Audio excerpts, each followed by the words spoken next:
New York City, before the sun. A cemetery in Brooklyn, still and gray, the grass holding the cold from the night before.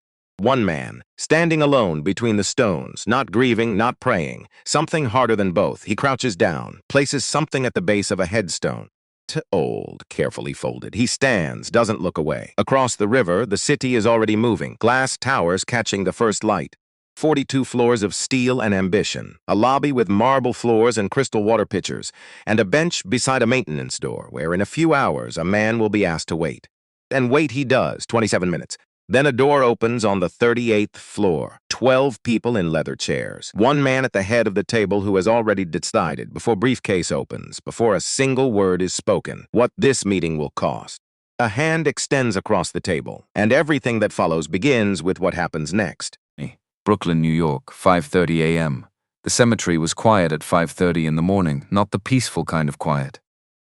The held breath kind, the kind that sits on your chest and waits. Marcus Webb stood alone between two rows of headstones. His good shoes pressing down into the damp October grass, his coat buttoned all the way to the top, his hands at his sides. Still. He didn't bring flowers. He never brought flowers. James Webb was not a flowers kind of man. James Webb was the kind of man who fixed things with his hands and ate whatever was put in front of him without complaint, and never once asked anyone to make a fuss over him. Flowers would have embarrassed him, so Marcus brought the tie instead, dark blue silk, or what passed for silk in 1987. Frayed at the narrow end, just slightly along the bottom edge. A small stain near the knot that had never come out, no matter how many times his grandmother had worked at it over the kitchen sink with a damp cloth and a patience that never seemed to run out. He'd found it 3 weeks ago in a shoebox at the back of his closet, still folded exactly the way James used to fold it. Edges aligned, corners sharp, like the man himself. Marcus crouched down, placed the tie against the base of the headstone. Smoothed it flat with 2 fingers the way you smooth something you want to stay. Stood back up and just stood there. I have a meeting today, he said, to the stone, to the grass, to the October air that still carried the cold memory of rain from 2 days before. A big one, the kind you used to tell me about. Suit and tie, 38th floor, crystal water pitchers on the table. The cemetery didn't answer, it never did. I know what you'd say. Marcus adjusted his collar, not because it needed adjusting. Because his hands needed something to do. You'd say walk in like you already own the room. Don't let them see you sweat. He paused. You'd probably also say that gray suit makes me look like I'm filing taxes. Almost a smile. Almost, I'm wearing the gray suit, he said quietly. Just so you know. He stood 1 more minute, not quite praying. Not quite anything with a name. The particular way that men of a certain age stand at the graves of people who made them. Like if they stay still long enough, something transfers. Some permission, some understanding that can't be asked for and can't be given any other way. Then Marcus Webb straightened. He picked up his briefcase from the grass and walked back toward the street. He had a meeting to get to. And a different tie waiting for him at home. His own dark charcoal already knotted once and adjusted twice in his mind before he'd even left the apartment. 2 separate ties, one left behind, one waiting, each one its own kind of inheritance. Marcus's apartment, Harlem 615A. M. The apartment on the 14th floor smelled like coffee and ironing starch. The gray suit hung on the back of the closet door. He'd owned it for 11 years, bought it off the rack the week before his first major investment pitch, back when Webb Capital Group had 3 employees and a folding table in place of a conference room. He'd worn it to that pitch, won the deal, worn it to the next one, won again. The suit had a history. It had a loose stitch along the left shoulder seam that he'd had repaired 4 times. It had been dry cleaned so often the fabric had developed a particular smoothness, not quite like new, something better than new. Something that had been through things. His housekeeper thought he should replace it. His assistant thought he should replace it.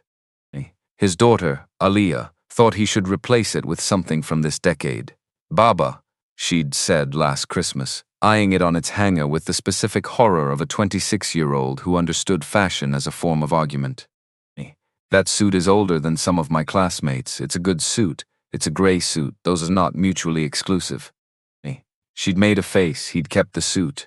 Now he stood in front of it with the iron in his hand and the board set up over the bedroom carpet. The radiator in the corner doing its irregular clanking. 3 clanks, silence, 2 clanks, silence, like Morse code from a station nobody monitored anymore. He pressed the jacket first, long, slow passes of the iron over the fabric, then the trousers. Here is something about Marcus Webb that most people in his professional life never knew. He thought while he ironed. Not scattered thoughts, not the anxious circling kind. Real thinking, ordered the kind that happened when his hands were occupied and his mind was left alone to do its actual work. And what he was thinking now, at 6:15 in the morning, pressing an 11-year-old suit before a meeting he'd been building toward for 4 months, was whether James Webb had been right. Not about any specific thing, about the posture of it, the particular way James moved through rooms that didn't want him there. That stillness, that refusal to perform anger for people who expected and perhaps wanted anger, that dignity that didn't ask anyone's permission to exist. Marcus had built a firm that managed $12 billion in assets. He had 37 employees, 3 offices, a corner suite on Park Avenue with a view that people put on postcards. He sat on 2 foundation boards and had appeared on the Forbes list 8 years running. He still ironed his own suits. Because his grandmother taught him that details were the things that told you who you actually were when nobody was watching. Because James taught him the same thing in different words, with different tools over a different kind of table. His phone buzzed on the nightstand. He knew who it was before he looked. Alia texted the way she argued, methodically, with supporting evidence and a clear thesis. You have the Huxley and Crane meeting today. I looked Conrad Hale up again last night. His track record is, Baba, just be prepared. For anything, I love you. Also, please, for the love of everything, do not wear the gray suit. Marcus looked at the gray suit.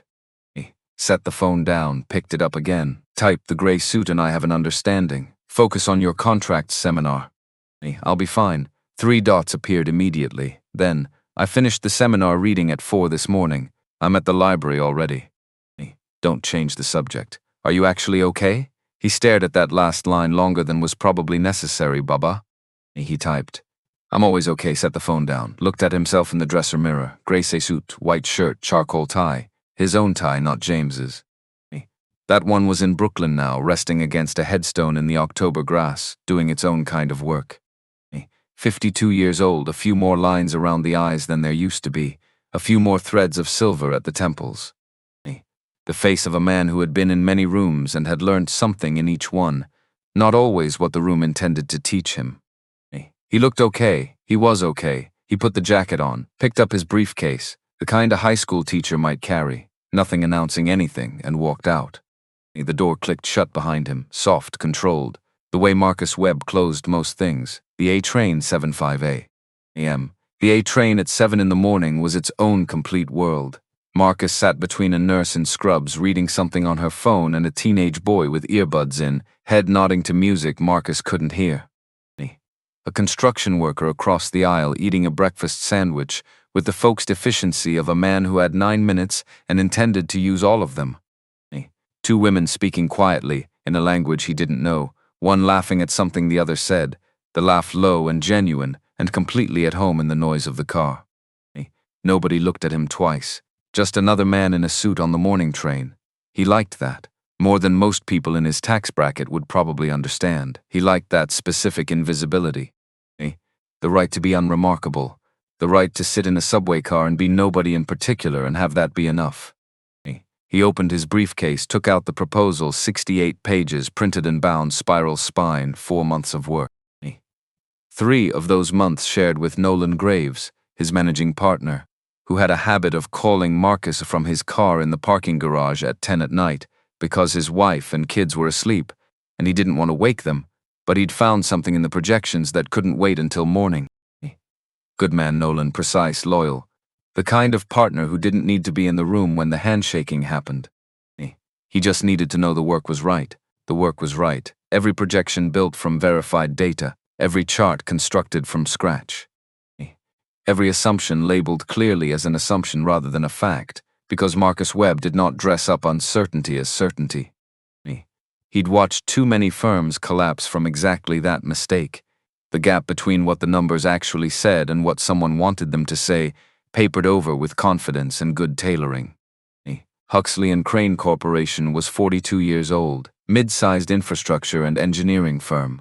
Solid core, exceptional technical talent, long-standing client relationships that still held where they existed. But bleeding quietly from a series of bad contracts, worse decisions at the executive level, and a funding structure that had been optimized for a market that no longer existed. They needed capital. They needed someone who could see past the surface numbers to what was actually underneath.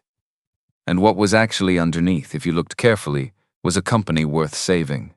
Marcus had made the first contact 6 months ago, spoken to Elliot Shaw, the CFO, 3 times by phone, careful conversations. Elliot was nervous in the specific way of finance people who know the numbers don't look good and are hoping someone can see past them. He was also, Marcus had noted, nervous in another way. The kind of nervous that came from working somewhere that asked him to be complicit in things he wasn't entirely comfortable with. Marcus had filed that observation away, and before this morning he and Nolan had had a quiet, specific conversation about Conrad Hale. About what Nolan's research had turned up, about the kind of room Huxley and Crane had become over 2 decades under Conrad's leadership. About a man named Wendell Okafor, about what Wendell had been keeping on a phone for 3 years.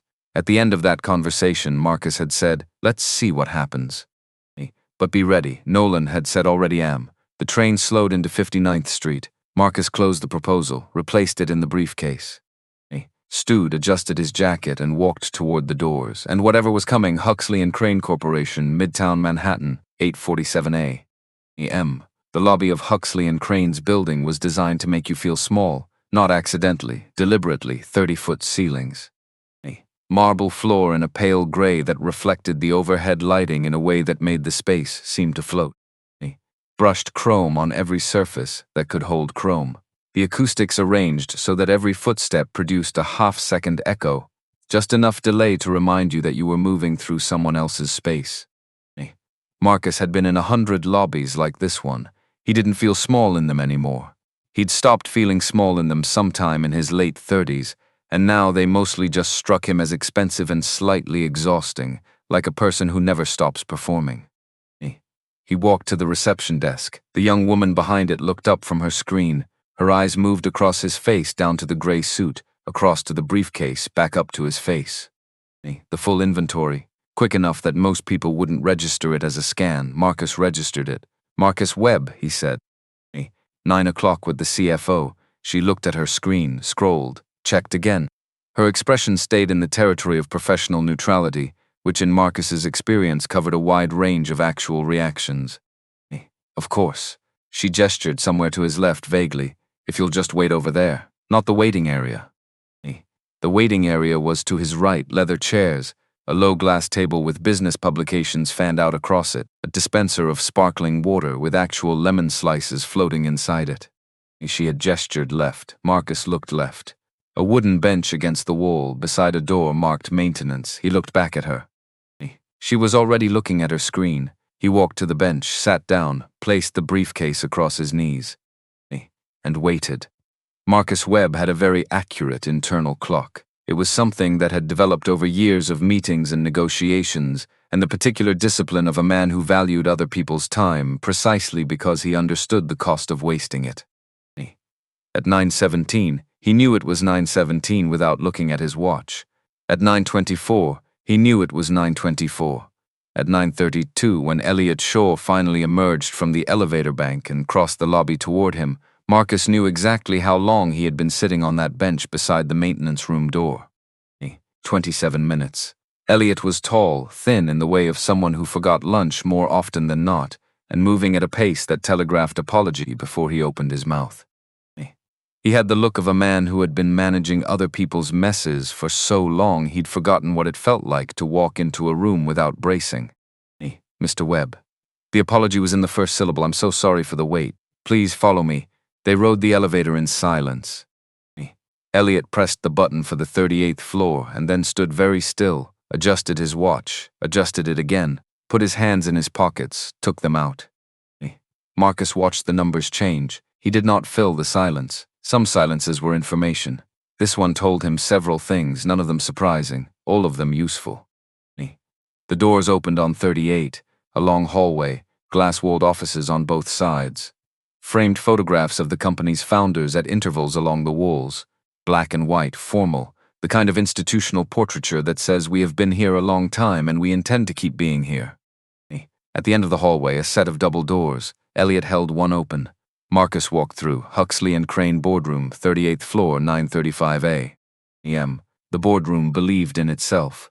Mahogany table long enough to seat 16 comfortably. Crystal water pitchers at intervals catching the light from the windows that looked out over Midtown toward the park. 12 leather chairs, most of them occupied. Executives of Huxley and Crane who looked up when the doors opened with the practiced attention of people who had sat in many meetings and had learned to look attentive while deciding quickly whether a new presence mattered. Marcus set his briefcase on the table, did not sit yet. He scanned the room the way he always scanned rooms, not aggressively, just thoroughly, the way you read a document before you sign it. 12 faces. 11 of them settled into the comfortable arrangement of people who expected this meeting to confirm what they already believed. One face that was different in the far corner, a man of perhaps 46, compact, the kind of still that comes not from ease but from years of learning how much space he was permitted to occupy. He met Marcus's eyes for a moment, just a moment, long enough for something to pass between them, the specific recognition of two people who have navigated the same kind of rooms by different routes. Then he looked down at the papers in front of him.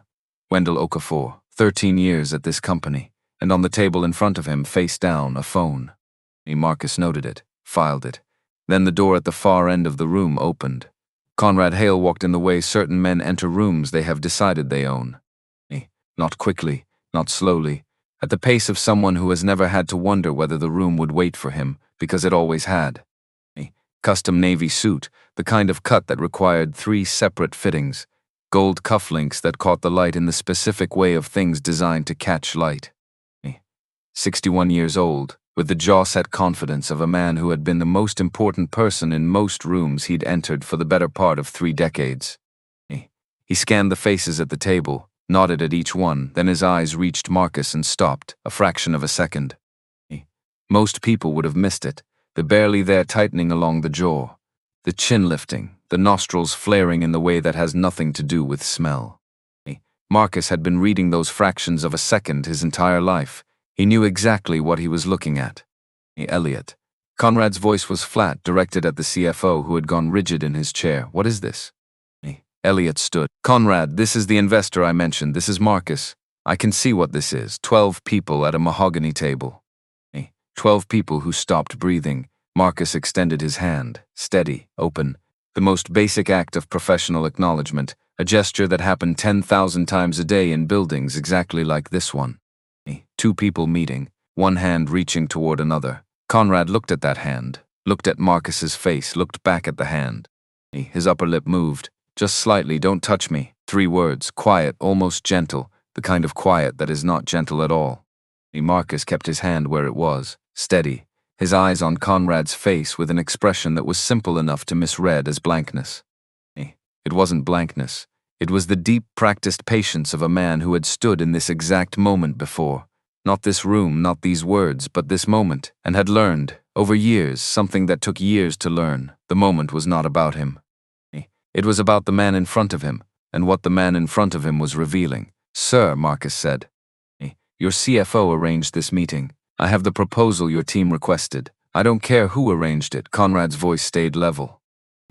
The confidence of a reflex so old it had become indistinguishable from conviction. I didn't approve this.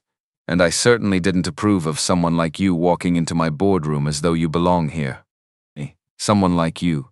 The words landed with the particular weight of something said without hesitation, not shouted, not performed. Just stated. The way you state a fact you've never had occasion to question.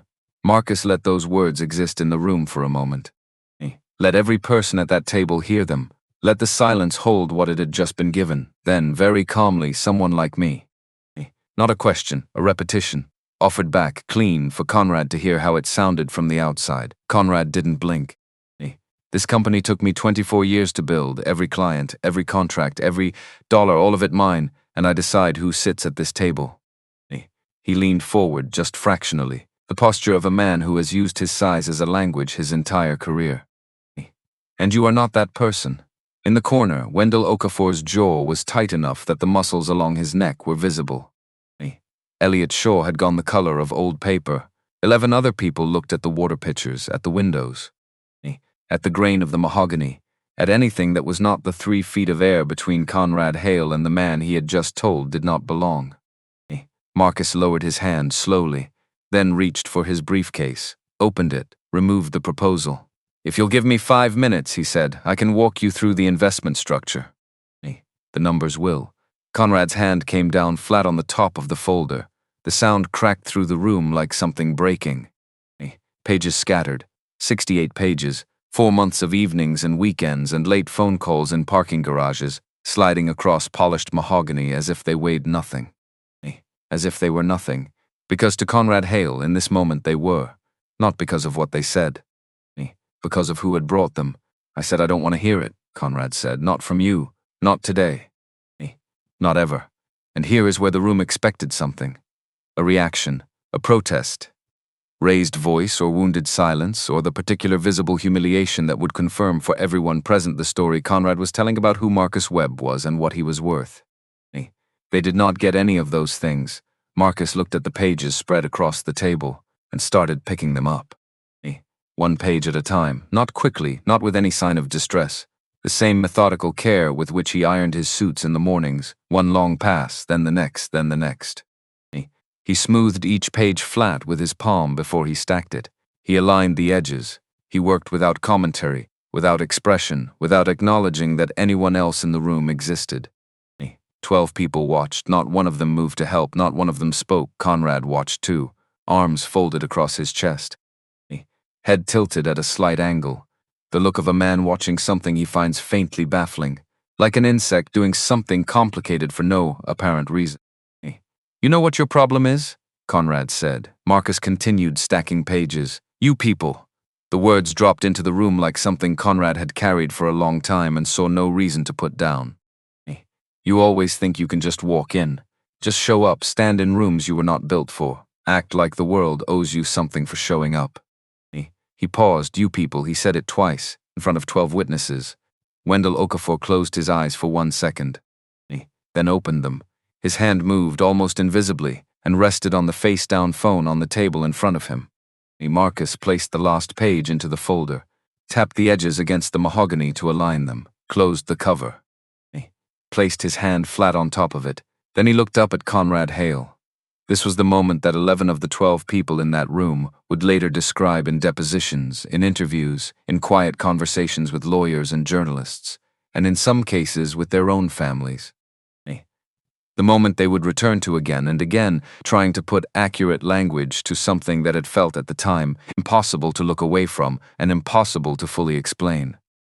Marcus's face was calm, not the careful, constructed calm of someone managing a reaction. The real kind, the kind that lives below the face, in the chest, in the way a person breathes. The kind that comes from knowing with absolute clarity who you are, and not requiring anyone in this room or any room to confirm it. "Are you finished?" Marcus said. Conrad's expression moved. Something crossed it. Surprise at the steadiness, perhaps, or frustration at not receiving what he'd expected, which was some visible evidence of damage. He'd said the things he'd said in order to produce a particular result. He was not producing it. "Get out," Conrad said. Flat final. Marcus stood, picked up his briefcase, tucked the folder under his arm. "This building isn't for people like you," Conrad said to his back. Louder now. Needing the last word the way certain always need the last word. It never was, and it never will be. Marcus walked to the door. His shoes made no sound on the carpet. His back was straight, shoulders level and square.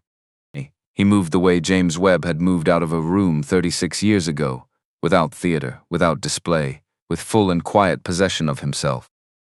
Leaving nothing behind, taking everything that mattered. His hand touched the door handle. He paused, 1 breath, just one, not for Conrad. Not for the 11 people sitting at the table who hadn't said a word, not for anyone in that room. For James. Then he opened the door and walked out. The door closed behind him, soft, controlled, just like Marcus Webb. Inside the boardroom, Conrad unfolded his arms, straightened his cuffs, looked around the table with the expression of a man who has resolved an interruption and is ready to return to the important work.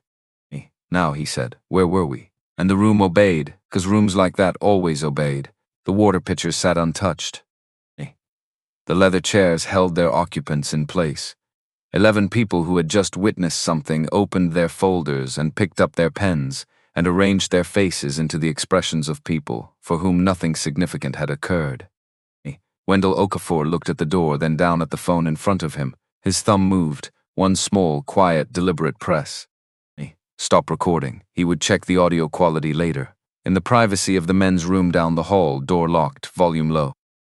He would listen to 38 seconds of Conrad Hale's voice, saying things that would in time be heard by considerably more than 12 people. But that was later. For now, he placed the phone back in his pocket, opened his folder, and performed, as he had been performing for 13 years, the role of a man for whom the room was perfectly comfortable. The elevator on the far side of the 38th floor opened, and Marcus Webb began his descent. The doors closed. The noise of the floor, the resumed conversation, the rustling papers, Conrad's voice already reconstructing itself into authority, disappeared. The elevator was cool, quiet, the slight vibration of cables and counterweights doing their work. Marcus was alone. He stood with the briefcase in his right hand and the proposal tucked under his left arm, and he looked at the floor indicator as the numbers counted down. 36, his left hand, the one that had extended toward Conrad Hale and not been met, was shaking. Not much, barely visible. The kind of tremor that happens in the hands of a man who has held himself very still for a long time and is now, finally, in a space where the stillness doesn't have to be performed anymore. He looked at his hand, made a fist, held it. 3 seconds, 4, released, 33. He thought about James Webb at a dinner table on a Tuesday night 36 years ago. Meatloaf going cold, a fork going up and down, eyes flat and gray and containing something pressed so deep it had no surface anymore. He thought about Alia's text, "Are you actually okay?" He thought about 68 pages of careful, honest work scattered across mahogany by a man who had not read a single word. 30. He reached into his jacket pocket, found his phone, one message from Nolan sent 4 minutes ago, 6 words. Recording clear, ready when you are. Marcus looked at those 6 words for a long moment, because here was what Conrad Hale didn't know. What none of the 11 witnesses in that boardroom had known. What Elliot Shaw, who had invited Marcus in good faith and watched in bad conscience, had not known either. Marcus had known this meeting might go this way, not as certainty, as preparation. The difference between a man who shows up hoping and a man who shows up ready. Because Nolan's research had not just turned up Conrad's investment record and his company's financials, it had turned up something else. A pattern, a culture. 3 years of documentation compiled by a man named Wendell Okafor, who had learned long ago that people like him needed evidence because the world did not take their word for things. Wendell had been told through a careful chain of introductions that if he ever chose to act on what he documented, there were people who would know what to do with it. So before Marcus had walked through those glass doors this morning, he and Nolan had been ready for this exact outcome. Not hoping for it, ready for it. 27, he typed back, pull everything, all of it, give it all to Sterling. He sent, watched the numbers drop. 25, 3 dots from Nolan, then done, no questions, no elaboration, just done. The particular efficiency of a man who trusted the person he worked for to have had a reason, and moved immediately. 22. Marcus put the phone back in his jacket pocket, stood in the falling elevator, and for just a moment, just one, he let himself feel it. Not manage it or press it down or file it away for later. Just feel it, here in the only private space he'd had in the last hour. You people, the hand refused, the papers on the floor, the 11 people who had looked at anything except what was happening. It hurt, that was the plain truth of it. Not because it was new, it was never entirely new, but because it was never entirely not surprising either. The specificity of it each time, the way it arrived not as abstraction but as a particular man's particular face, a particular lip curled, a particular hand refusing to meet yours. That specific ache. He thought about James going back the next morning, and the morning after, and every morning after. Because giving up is when you don't go back. 8. Marcus took one breath, long, measured, the kind of breath a man takes when he is deciding what to carry forward and what to leave in the elevator. 5. He rolled his shoulders back, set them in place. 3. Straightened the briefcase. 2. Put his face back to itself. 1. The lobby. The marble, the brushed chrome, the young woman at the reception desk not looking up, the bench beside the maintenance room door empty now, the indentation in the seat cushion already lifting back to flat. Marcus walked through all of it, past the sparkling water with the lemon slices, past the glass doors held open by a mechanism that didn't know who was walking through. Out onto the sidewalk, and the city moved. Without pause, without noticing, without any acknowledgement that something had shifted on a 38th floor, that was going to cost odd one man considerably more than he currently understood. Taxis, a food cart, the particular smell of New York in October, roasted something and exhaust and the faint ghost of last night's rain still sitting in the gutters. People walking fast in every direction with a particular efficiency of a city that has somewhere to be and intends to get there. Marcus Webb stepped into it, one man, gray suit, briefcase, nobody worth noticing, except that $200 million had just changed direction. And on the 38th floor of a glass building in Midtown, Conrad Hale was saying, "Where were we?" and straightening his cuffs. He would sleep well that night. That was the thing nobody thought to mention later. Conrad Hale would go home, have dinner, watch 40 minutes of television, and sleep 8 uninterrupted hours. Because to Conrad nothing had happened. A man had come into his boardroom. The wrong kind of man. Conrad had dealt with it. The end of chapter. The first mistake was never the cruelty. The first mistake was the certainty that the cruelty had no cost. Huxley and Crane Corporation, 38th floor. Day 1 through day 13, Conrad Hale slept 8 hours that night. That was the detail nobody mentioned later. When the journalists wrote their pieces, and the lawyers prepared their briefs, and the board members gave their carefully worded statements to investigators, nobody mentioned that Conrad Hale went home the evening of October 9th, had dinner with his wife at the kitchen island, where they always ate when it was just the two of them, watched a documentary about deep-sea fishing that he'd been meaning to get to, and slept without interruption until 6:15 the next morning. Because to Conrad nothing had happened, not nothing in the way of a man minimizing something he knows is significant. Nothing in the full genuine sense. A man had appeared in his boardroom, the wrong kind of man. Conrad had made that clear and removed the situation. Now the situation was over. The way you deal with a problem is you deal with it and then you stop allocating mental space to it. So Conrad stopped. He went back to his routine. Morning briefings at 8, lunch at the private club on 53rd Street, where the Metterd knew his order and the other members laughed at his jokes because they couldn't afford not to. Afternoon calls with clients who had been with the firm for a decade and who used words like dependable and stable when they described what Huxley and Crane meant to them.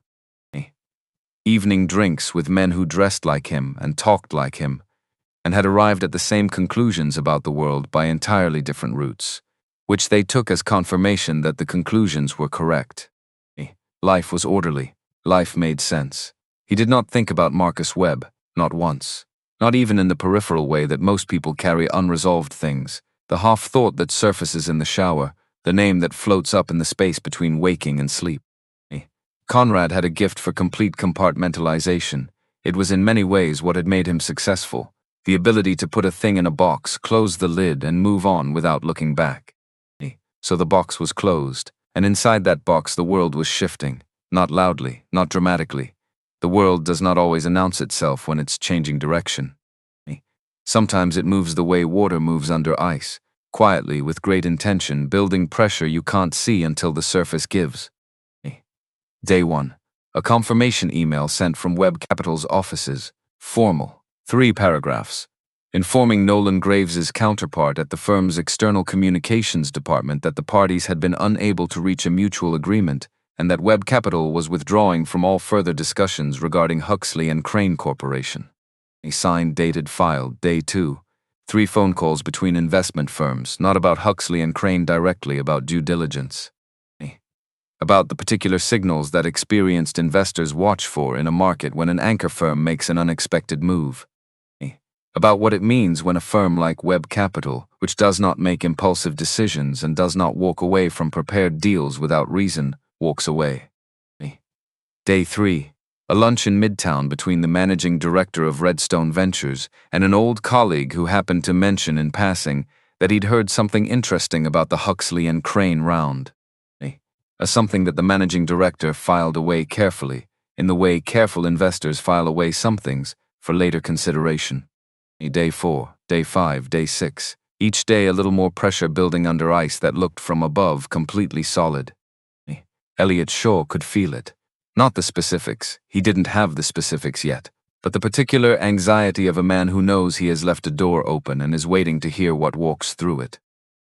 He checked his email with the dread of someone expecting a diagnosis. He sat through morning briefings with his hands folded too carefully on the table.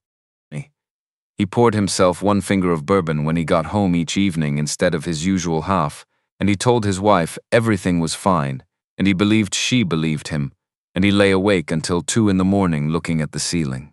He had sat at that table, he had not said a word, he had not said, "Conrad, this is Marcus Webb.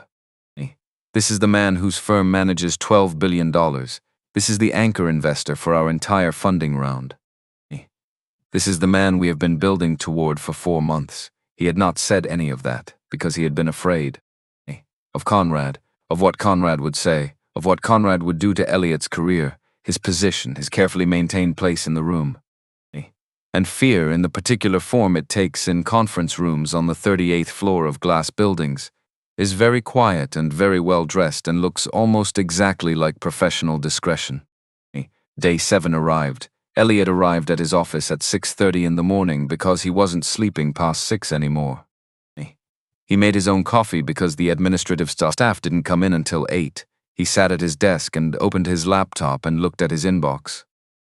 Nothing yet. He closed the laptop, opened it again, looked at the contact in his phone that he'd been considering for 6 days. Nolan Graves, Webb Capital Group. He pressed call before he fully decided to. It rang twice. Mr. Shaw, Nolan's voice was even. Not warm, not cold. The specific temperature of someone who has already made their decisions and is now simply observing outcomes. Mr. Graves, Elliot's voice came out steadier than he felt. "I'm not calling to negotiate, I want you to know that." "All right, I'm calling because I was in that room." A pause, the kind that costs something to cross. "And I said nothing and I'm not sure what I need, but I wanted you to know." Silence from Nolan's end. Long enough that Elliot wondered if the call had dropped. "Then is that an apology, Mr. Shaws?" "Simple, not on Conrad's behalf, for myself." Another silence, shorter this time. "Okay," Nolan said. And that was all, no absolution, no thank you for calling, no indication of what, if anything, it changed. Just okay. The word landing exactly where it landed, no more and no less. "Okay," Elliot said back, quietly. "Goodbye, Mr. Shaw." Click, 90 seconds total. Elliot sat with the phone in his hand for a long time. Then he opened a new file on his laptop and wrote the date and the time and a summary of the call. 2 paragraphs, factual, precise. He saved it to a folder he labeled with nothing that would identify its contents. He had a feeling, specific and cold, that documentation was going to matter. He had no idea how right he was. Huxley and Crane Corporation, day 14. The email arrived on day 14. Not day 8. The records would later clarify this, when the timeline mattered enough for records to be examined carefully. Day 14, a Monday morning, Elliot arrived at his desk at 6:41, which he knew precisely because he'd checked his phone at 6:40 and then again when he sat down. The subject line was clean, professional, spare in the way of formal communications from firms that do not need to perform importance because their stationery does it for them. Formal withdrawal, Webb Capital Group investment commitment, Huxley and Crane Corporation. He opened it, read the first sentence. Read it again. A third time, very slowly, the way you read something when you are hoping that repetition will change what it says. It didn't change. His coffee was on the desk. He'd made it himself, dark, the way he made it when he came in before the staff. It went cold while he read the letter a 4th time. The letter was 3 paragraphs, every word precise. Every phrase chosen by people who understood that language was evidence and had written accordingly. The withdrawal was complete. The commitment, which had been the cornerstone of a $200 million funding round, was terminated. Webb Capital Group wished Huxley and Crane Corporation well in its future endeavors. That last sentence was the most devastating, the particular politeness of it, the absolute finality dressed in professional courtesy. Elliot called Nolan Graves. Voicemail, called again. Voicemail, sent an email marked urgent, sent a second one, a third, nothing. Total silence, not hostile silence, that might have been something to work with. This was the silence of a door that had been closed from the other side and locked from the inside, and the key disposed of somewhere Elliot would never find it. He closed his office door, sat in the dark. The overhead light wasn't on yet, for 11 minutes. He counted them. Then he stood up, straightened his tie, walked down the hall, and knocked on the door with the nameplate that read Conrad Hale, Chief Executive Officer, in the particular font that companies use when they want the title to feel inevitable. Conrad was on the phone, laughing, something about Scottsdale, a golf trip being planned for November. He waved Elliot in without looking at him. Elliot stood, hands clasped behind his back, left thumb pressing into his right wrist hard enough to leave a mark he would still be able to see at dinner. Conrad hung up, looked at Elliot with the expression of a man interrupted from something more important. "What is it?" "The funding round, a pause, it's gone." The smile didn't disappear all at once. It left Conrad's face the way color leaves a landscape when clouds move across the sun, by degrees from the outside edges in. First the corners of his mouth, then his eyes, then the line across his forehead that appeared only when something threatened the thing Conrad cared about most. "What do you mean gone?" "Webb Capital withdrew, overnight, the full commitment. That's impossible, we have a signed term sheet." "Non-binding, they're entirely within their rights. Get them on the phone. I've tried, 4 times this morning." "Then try again." "Conrad, I said try again, Elliot." So Elliot went back to his office and tried again. And again. 7 calls over 2 hours, not one returned, because you cannot negotiate with someone who has already decided the negotiation is over. You can only call and listen to their voicemail and understand slowly that the silence is itself the answer. Conrad's next call was to his legal team. All 4 of them, simultaneously, conference call at 10 in the morning that Elliot could hear faintly through the closed office door. Not the words, just the cadence. Rising, accelerating, the particular velocity of Conrad Hale when he wanted something to be different and couldn't understand why the wanting wasn't making it so. Thomas Rafferty, the company's lead attorney, had been in his position for 22 years. He had survived 3 recessions, 2 leadership transitions, and 1 genuinely complicated regulatory investigation. He had the specific endurance of a man who had absorbed so many difficult conversations they had ceased to surprise him. "These are non-binding term sheets," Thomas said, for what was clearly not the first time. "There is no actionable breach. There is no case. There isn't, legally.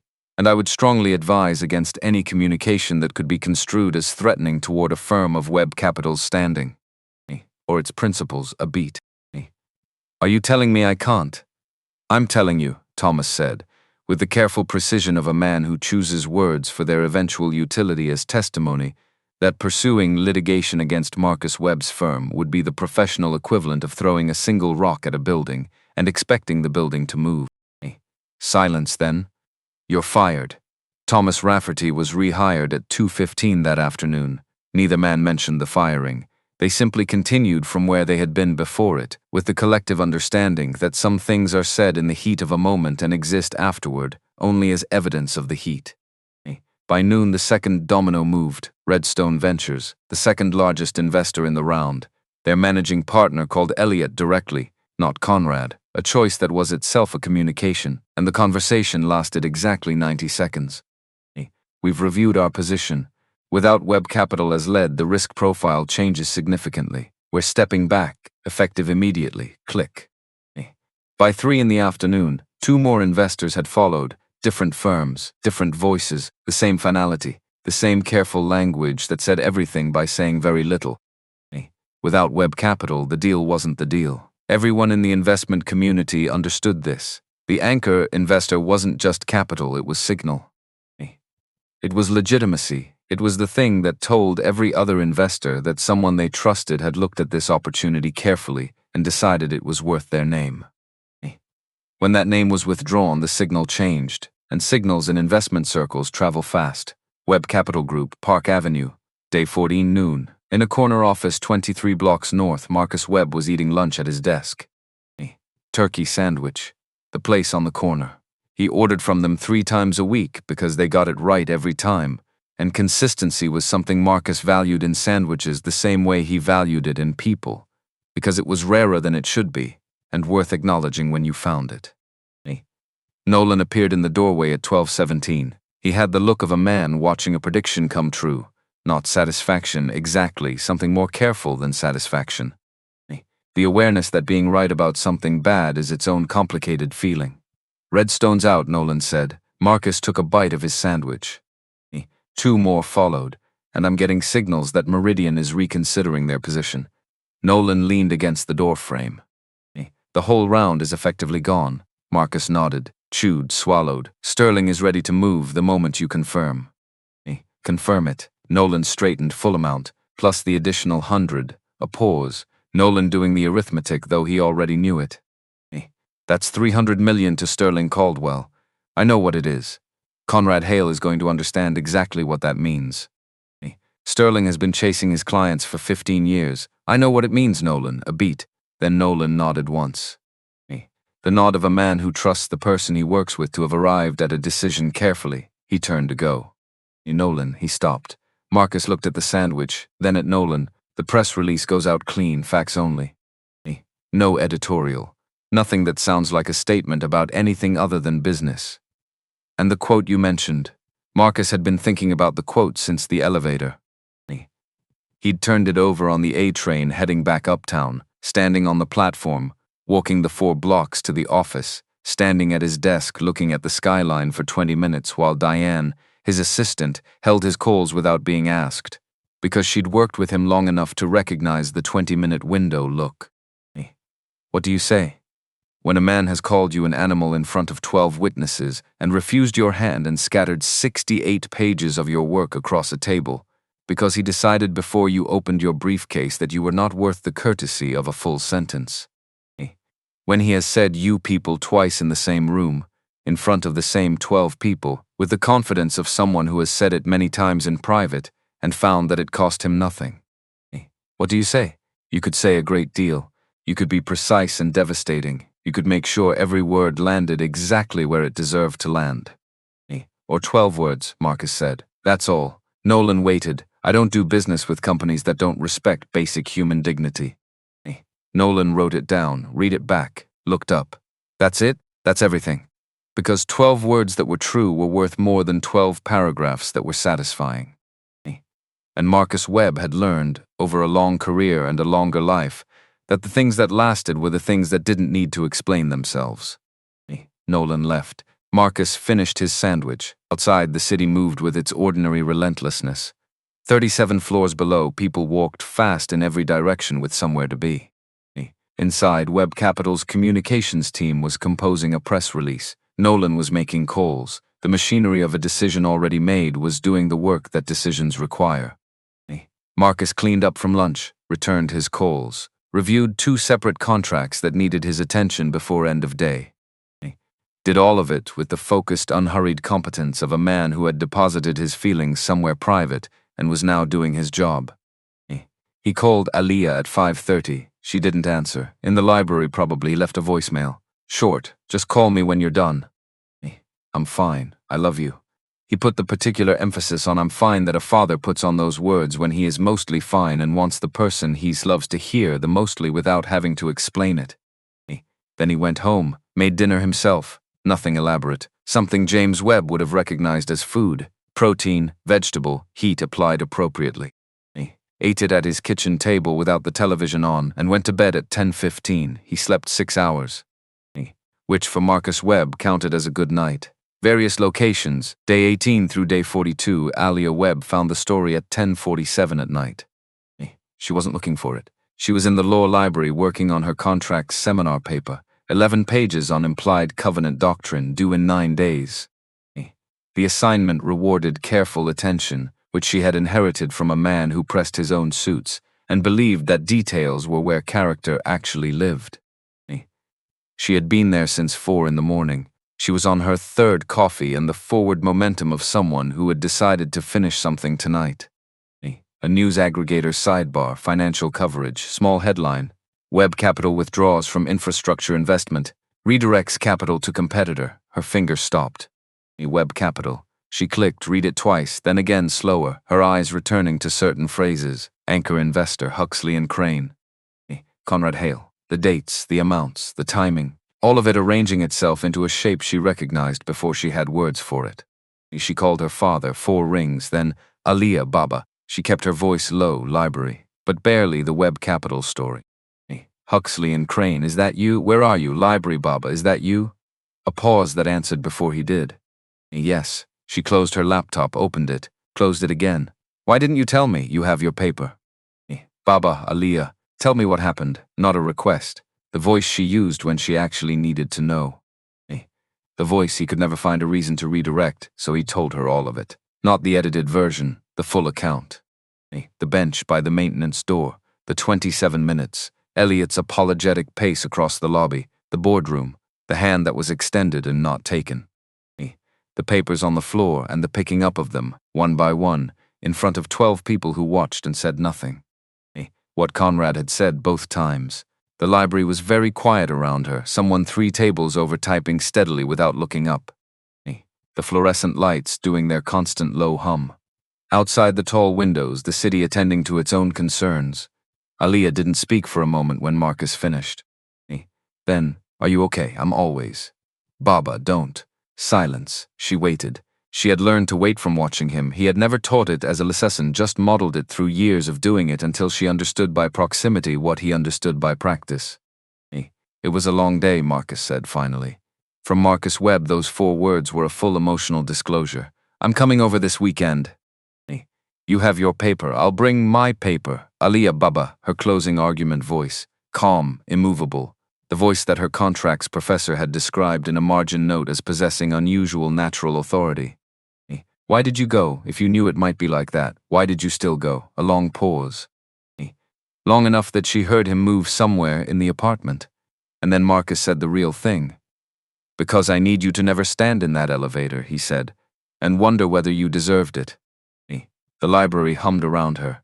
I need you to have seen what it looks like when a man doesn't perform anger for people who expect it.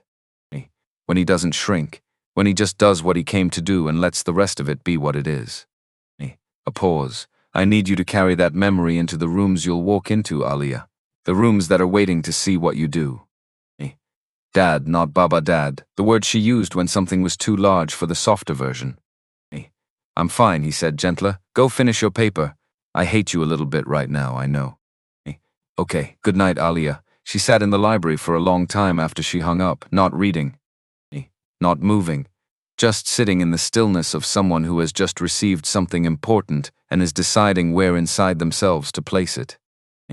Then she opened the laptop and worked until 2:15 in the morning, because that was also something her father had given her.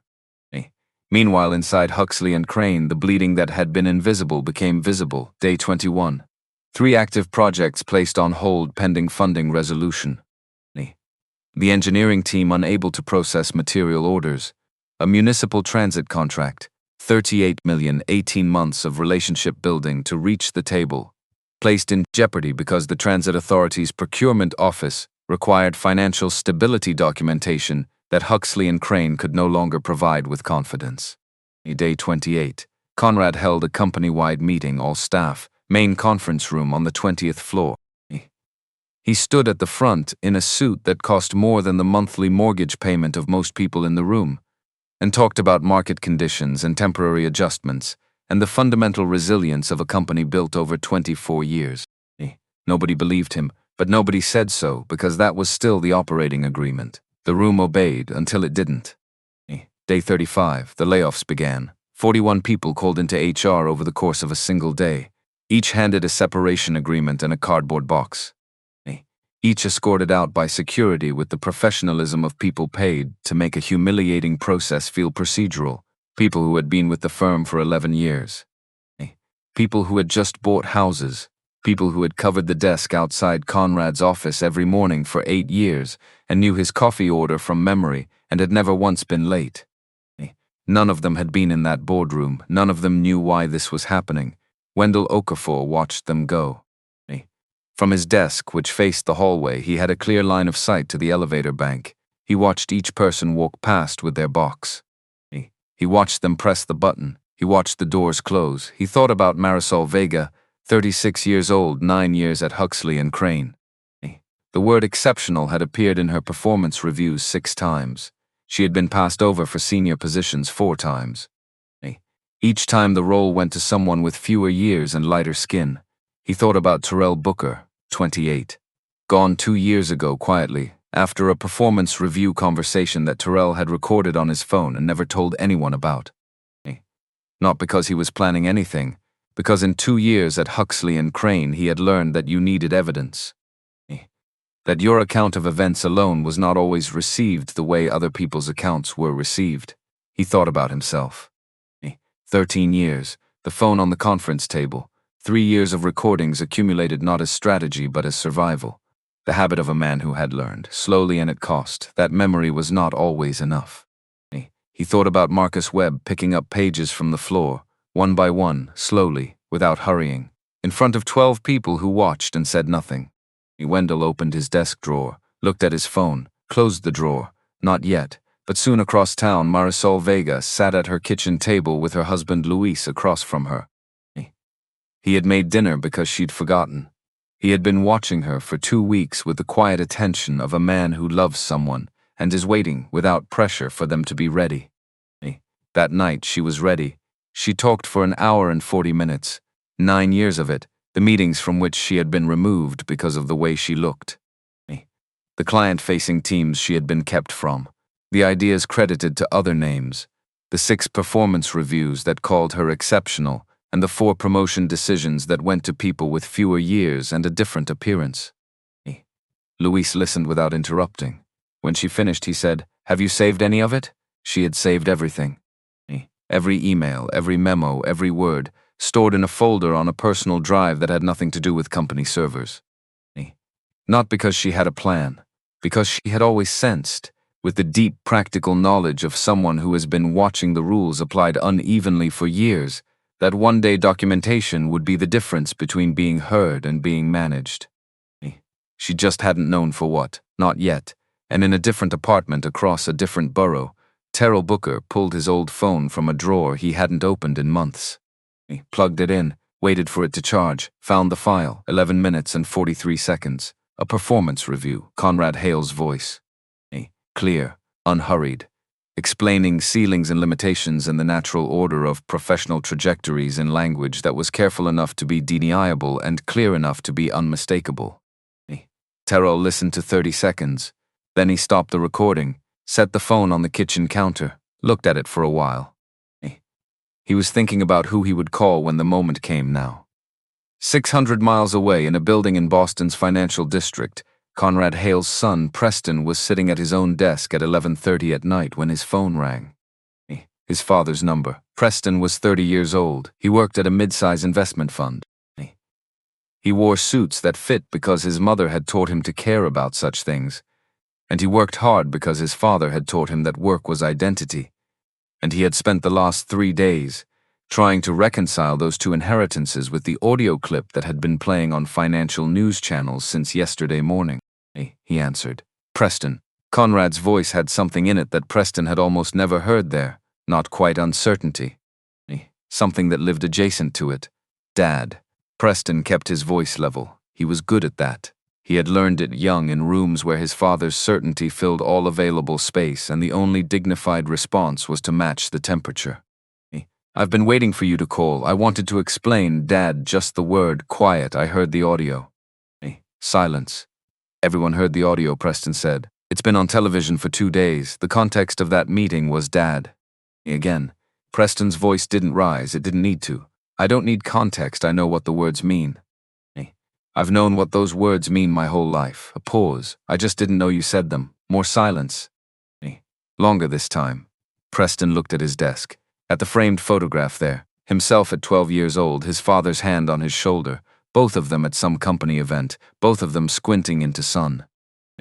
A photograph in which his father looked like a man who had everything arranged correctly. What did you do? Preston said. Not accusatory. Genuinely asking. The way you ask someone a question when you need the answer to come from them rather than from what you've already read. What did you actually do in that room? Conrad didn't answer immediately. When he spoke, his voice was different. Quieter. The specific quiet of a man who has been running on certainty for 61 years and has, in this moment, run out of it. I I don't entirely know, Conrad said. That's the part I can't. He stopped. I looked at him and I just knew.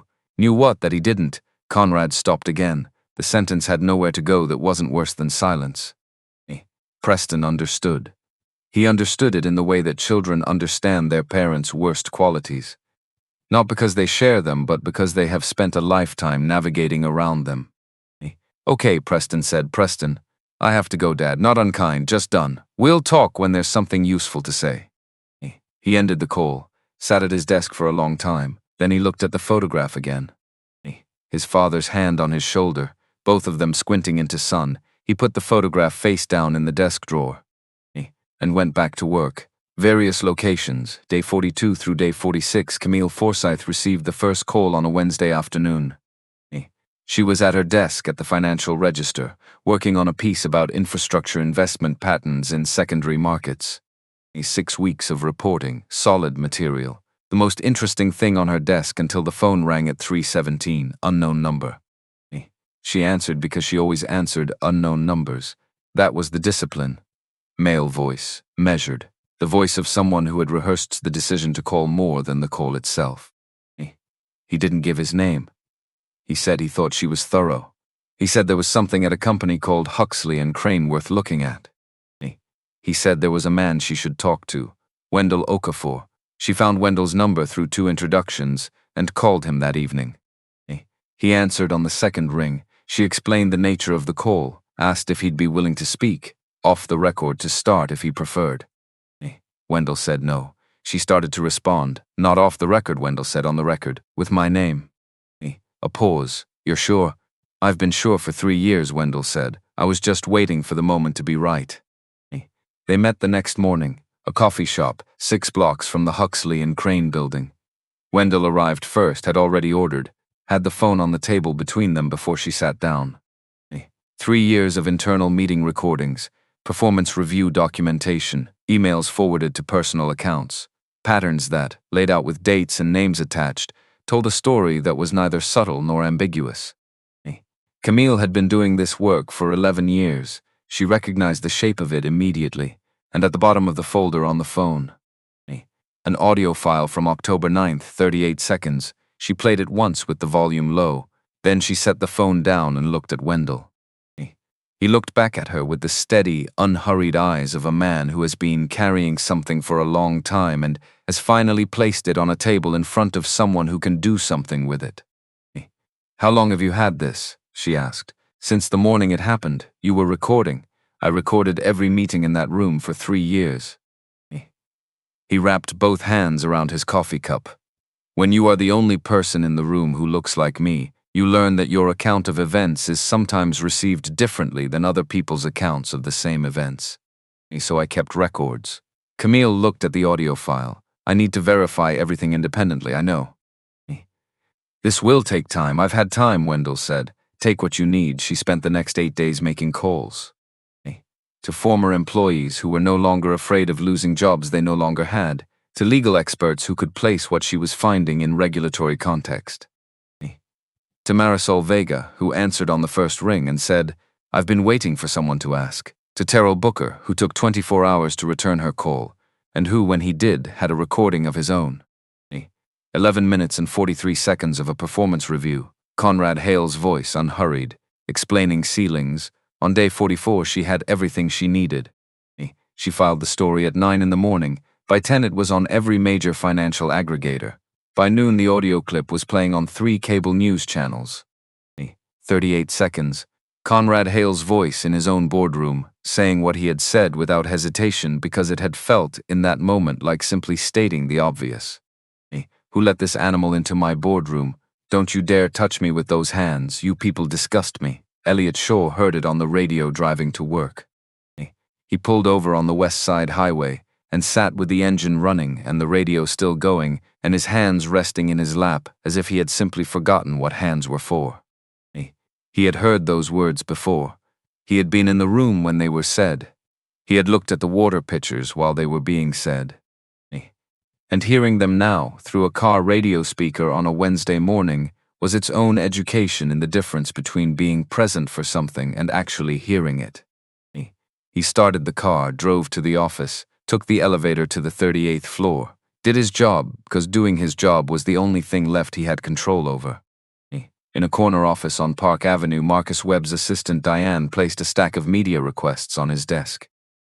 He waved them away without looking at them. Nolan appeared in the doorway. "Every outlet wants a statement," Nolan said. "Bloomberg, the Journal, CNBC, all of them." Marcus was already in his coat. "Nothing," he said. "The numbers speak for themselves." He picked up his briefcase. "Tell Diane to hold everything." He walked out into the New York evening. The city lights doubled in the wet pavement from an afternoon rain. A taxi on the corner sending a small wave of water toward the gutter. The smell the city develops after rain, cleaned and complicated at the same time, in the way cities are. He walked alone, no driver, no assistant. Just a man in a modest coat moving through millions of people who had no idea that one of the most significant investment redirections in their financial news cycle that week had been decided in an elevator, in silence, on a Tuesday morning, by a man who ironed his own suits and left a blue tie at a cemetery before dawn. On the 38th floor of a glass building in Midtown, Geraldine Pruitt was already on the phone, not to Conrad. To the board members, one by one, her voice carrying the calm of someone who has made all the decisions that need making and is now executing them in sequence. "Emergency session," she said, "day after tomorrow, 8 in the morning. Mandatory, all members. A brief pause. No agenda will be circulated in advance." Conrad learned about the meeting from a short email that arrived while he was having dinner. His wife read it over his shoulder and didn't say anything. That silence was its own communication. He read it again, mandatory attendance. He decided it was a damage control session. Something he could walk into and take charge of the way he had taken charge of things for 2 decades. He had the words ready: resilience, recalibration, the fundamentals of what we've built. He went to bed at his usual time. Tried to sleep, lay awake until 1 in the morning listening to the house settle around him. For the first time in as long as he could remember, the silence of a room did not feel like comfort. Day 46 arrived gray and cold. Conrad, dressed in his best suit, drove himself in, pressed the button for 38. He stood in the elevator and watched his reflection in the brushed chrome doors. Navy suit, the jaw set of a man who has decided how the next 2 hours will go. He pushed open the boardroom doors at 8:02. The room was already full and nobody turned when he walked in. That was the first signal. In 24 years, every room Conrad Hale entered had reoriented itself toward him. People turned. Conversations paused. The room adjusted to his presence the way rooms adjust to gravity, automatically, without decision. It was something he had stopped noticing because it had always been true. 12 people sat at the mahogany table and not one of them looked up. Every eye was fixed on the screen at the far end of the room. A press release, Webb Capital Group letterhead, clean design, and beneath the logo a photograph, a man in a gray suit. Mid-step, not posed, looking slightly past the camera in the way of someone who agreed to the photograph as a courtesy while continuing to move toward wherever he was going. Marcus Webb, founder and managing partner, Webb Capital Group. Webb Capital Group announces $300 million strategic investment in Sterling Caldwell Industries. Conrad's feet stopped. He stood in the doorway of his own boardroom, the room he had sat at the head of for 24 years, the room where he had held every significant meeting of his professional life, the room where 6 weeks ago he had made a decision that had felt, in the moment, like no decision at all. And he could not make himself cross the threshold. Because Sterling Caldwell was not just a competitor. Sterling Caldwell was the company Conrad had dismissed in interviews for 15 years. The company he had described in this exact room to these exact chairs as the firm that would always be chasing Huxley and Crane without catching up. The company that had been 2 steps behind for a decade and a half, $300 million, poured directly into Sterling's hands. Geraldine Pruitt turned from the screen to face him. 67 years old, eyes that had watched enough unfold to have stopped being surprised by human behavior without having lost the ability to respond to it clearly. Her expression held no anger, no satisfaction, the exhaustion, instead, of a person who has watched something become inevitable and has finally arrived at the point where inevitability becomes action. "Sit down, Conrad," he sat, not the way he had sat in this chair for 24 years. As the center of gravity, the point around which the room organized itself. He sat the way a person sits when the room has already organized itself around something else, and there is no longer a point in pretending otherwise. Geraldine pressed the remote. The press release scrolled to the biography section. She read none of it aloud. She let it sit on the screen for the time it took 12 people to read it. The 2-bedroom apartment in Brownsville, the 2 jobs through high school, the $30,000 and the folding table, the $12 billion under management, the 8 consecutive years on the Forbes list. The man, Conrad, had pointed toward a bench by the maintenance door and made wait 27 minutes before his meeting. When enough time had passed, Geraldine spoke. "You threw out a billionaire investor," she said. Her voice carried no dramatics. "A scalpel doesn't need drama. A man who came to this building in good faith with a proposal your own CFO had requested. In front of 11 witnesses who have given sworn testimony about what occurred." Conrad's mouth opened. "You called him an animal," Geraldine said. "Your word, on audio played on national television 14 times in a single day." She looked at him. "And you said you people twice." "In the same meeting, in this room, in front of those 11 people." His mouth closed. The room was silent in a way that was entirely different from the silence of 6 weeks ago.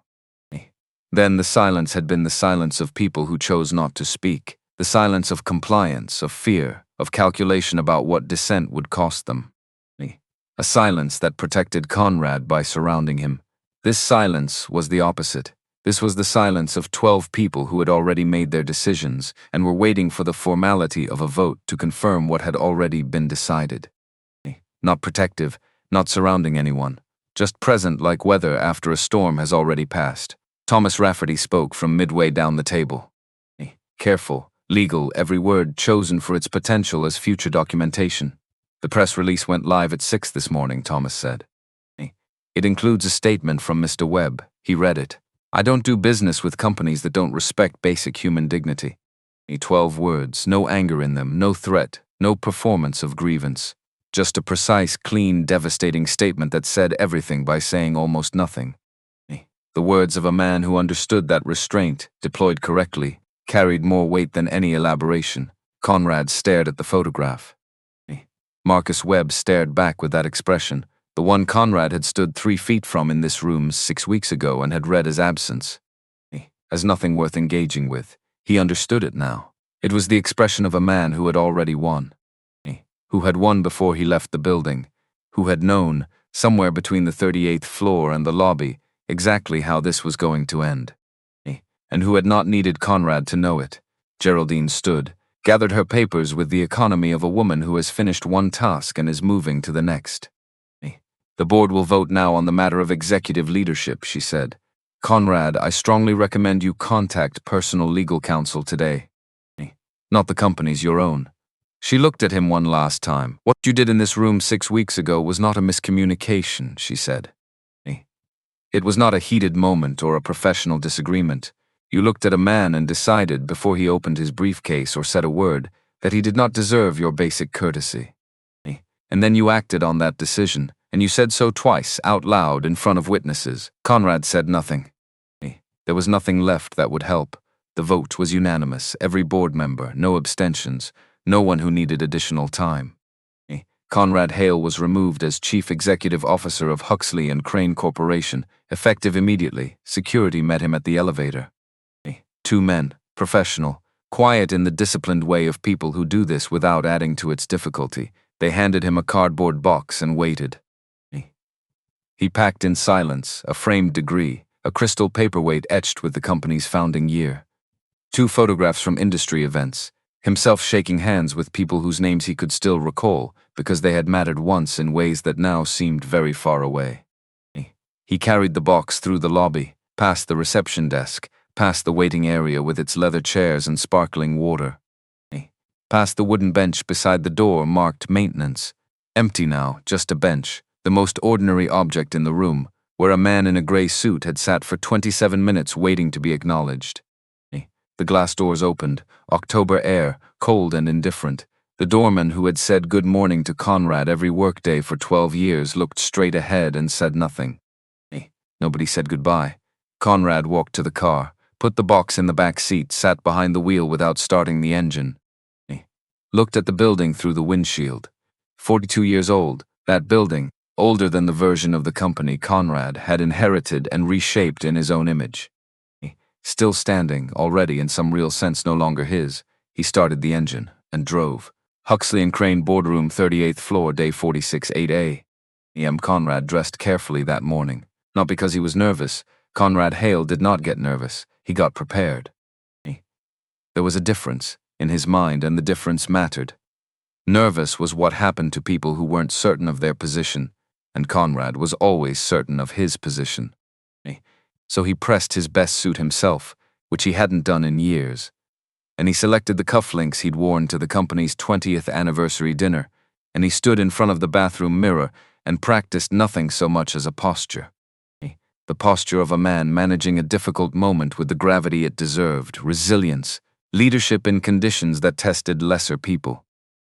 He had the words ready, somewhere between temporary setback and course correction, something that acknowledged the noise without conceding the substance. His wife watched him from the doorway of the bathroom. She didn't say anything. She'd stopped saying things 3 days ago, when the audio clip started playing on the news, and what she'd said then had been quiet and precise and had not been answered, because Conrad had not known how to answer it. He kissed her cheek. She didn't pull away, but she didn't lean in either. He drove himself to the office. The lobby was quiet at 7:45. The overnight security guard nodded. The elevator opened immediately. Conrad rode it to 38 with his reflection in the brushed chrome doors for company, navy suit, gold cufflinks, the jaw set of a man who has decided in advance how the next 2 hours will go. He pushed open the boardroom doors at 8:02, same room, same mahogany table, same crystal water pitchers catching the morning light from the windows. Same 12 leather chairs, but 3 of them held different people now, because 3 of the original board members had sent their resignations to Geraldine by email in the 72 hours since the story broke. Quietly, with language that was legally careful and personally cowardly and entirely predictable. The replacements were people Geraldine had called in. People who owed her nothing and Conrad less. Every pair of eyes in the room was fixed on the screen at the far end. Not on Conrad, not on the door. On the screen, where something was displayed that Geraldine had put there before anyone else arrived. A press release, clean design, understated. The logo at the top left corner, Webb Capital Group, in the particular font of a firm that had nothing to prove about its own legitimacy. Beneath the logo, a photograph, a man in a gray suit. Not a styled photograph, the kind that magazine photographers call candid but plan carefully. Mid-step, outside somewhere. Looking not at the camera but slightly past it, in the way of a man who is going somewhere and has let himself be photographed on the way there as a courtesy. The suit was modest, no cufflinks that caught the light, no statement tie, nothing announcing anything. The caption, Marcus Webb, founder and managing partner, Webb Capital Group. The headline, Webb Capital Group announces $300 million strategic investment in Sterling Caldwell Industries. Conrad's feet stopped. His brain sent the signal, cross the room, take your chair, the one at the head of the table where you have sat for 24 years, the one that has your name on it in a way that doesn't require a nameplate. Walk to it, sit down, take control of the room. His feet did not move, because Sterling Caldwell was not simply a competitor. Sterling Caldwell was the company Conrad had dismissed in every industry interview, every board presentation, every off-the-record conversation for 15 years. The firm that had been trying to close the gap with Huxley and Crane for a decade and a half. The firm Conrad had described more than once in this exact room as the company that would always be chasing them without ever catching up. $300 million, $100 million more than the entire Huxley and Crane funding round would have been, deposited directly into the hands of the company that had been chasing him for 15 years. Geraldine Pruitt turned from the screen to face him. 67 years old, silver hair cut short and practical, the eyes of someone who has watched many things happen in many rooms and has long since stopped being surprised by human behavior without having lost her capacity to be clear-eyed about it. Her expression held no anger, no satisfaction, nothing that could be called an emotion, just the specific exhaustion of a person who has watched a disaster develop over time and has finally reached the point where watching is no longer sufficient. Sit down, Conrad. 3 words, no performance in them. Just direction. He sat. And for the first time in 24 years at the head of that table, the act of sitting felt like something other than authority. Geraldine pressed the remote, the press release scrolled, past the headline, past the investment details, down to the biography section at the bottom. The kind of biography that company press releases include as a matter of form that most readers skip. Nobody in this room was skipping it. Marcus Webb, born and raised in the Brownsville neighborhood of Brooklyn, New York, lost his father at age 7, raised by his grandmother and stepfather in a 2-bedroom apartment. Worked 2 jobs through high school, graduated valedictorian, full academic scholarship to Columbia University, graduated summa cum MBA from Wharton School of Business. Founded Webb Capital Group at age 29 from a single-room office with $30,000 in personal savings and a folding table for a desk. Webb Capital Group currently manages over $12 billion in assets. Marcus Webb's personal net worth exceeds $1.2 billion. He has funded infrastructure projects in 9 states, backed 36 companies from startup to public offering, and has served on the boards of 2 major charitable foundations. He has appeared on the Forbes list of most influential investors for 8 consecutive years. The man in the cheap suit. The man Conrad had pointed toward a bench by the maintenance room and made wait 27 minutes.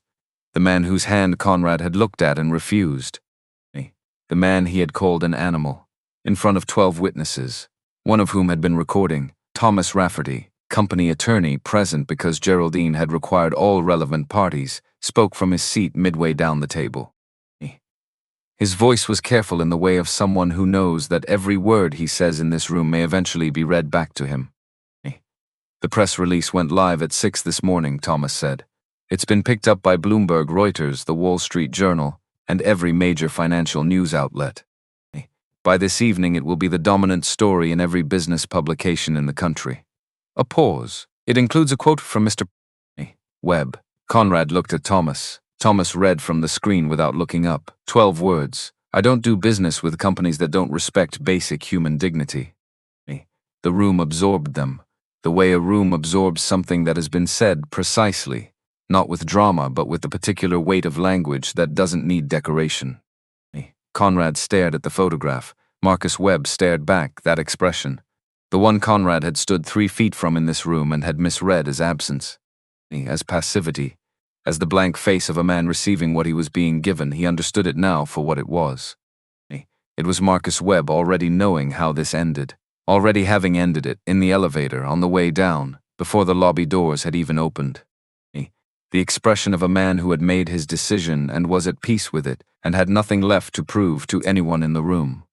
Conrad had thrown him out, and Marcus had simply gone, and taken everything with him. Geraldine stood, gathered her papers. The economy of a woman who has already done all the deciding that needed doing, and is now executing.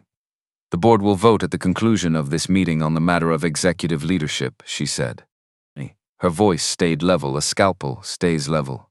Conrad, I strongly recommend you contact personal legal counsel immediately, not the company's. Your own. She looked at him one last time, not with cruelty, with the same exhausted clarity she'd worn since he walked in. What you did in this room 6 weeks ago was not a misunderstanding, she said. It was not a miscommunication. It was not a heated professional moment. You looked at a man and decided, based on his appearance, that he did not deserve your basic professional courtesy. And then you said so, twice, in front of 11 witnesses who remember every word. Conrad's mouth opened. You called him an animal, Conrad. Her voice did not waver. Your exact word, on audio, played yesterday on national television 14 times. His mouth closed. The vote was unanimous, every board member, no abstentions. No one who needed time to think about it. Conrad Hale was removed as Chief Executive Officer of Huxley and Crane Corporation, effective immediately. Security met him at the elevator. 2 men in dark blazers, professional, quiet, the particular quiet of people doing a job they have done before and have learned to do without adding to its difficulty. They handed him a cardboard box and waited. Conrad packed in silence. A framed degree, a crystal paperweight with the company's founding year etched into it. 2 photographs of himself at industry events, shaking hands with people whose names he could still remember because they had mattered once in ways that now seemed very far away. He carried the box through the lobby, past the reception desk, Past the waiting area with the leather chairs and the sparkling water. Past the wooden bench beside the maintenance room door, where a man in a grey suit had waited 27 minutes for a meeting that lasted less than 10. The glass doors opened, the October air hit his face. Cold, specific, the kind of cold that doesn't care who you are.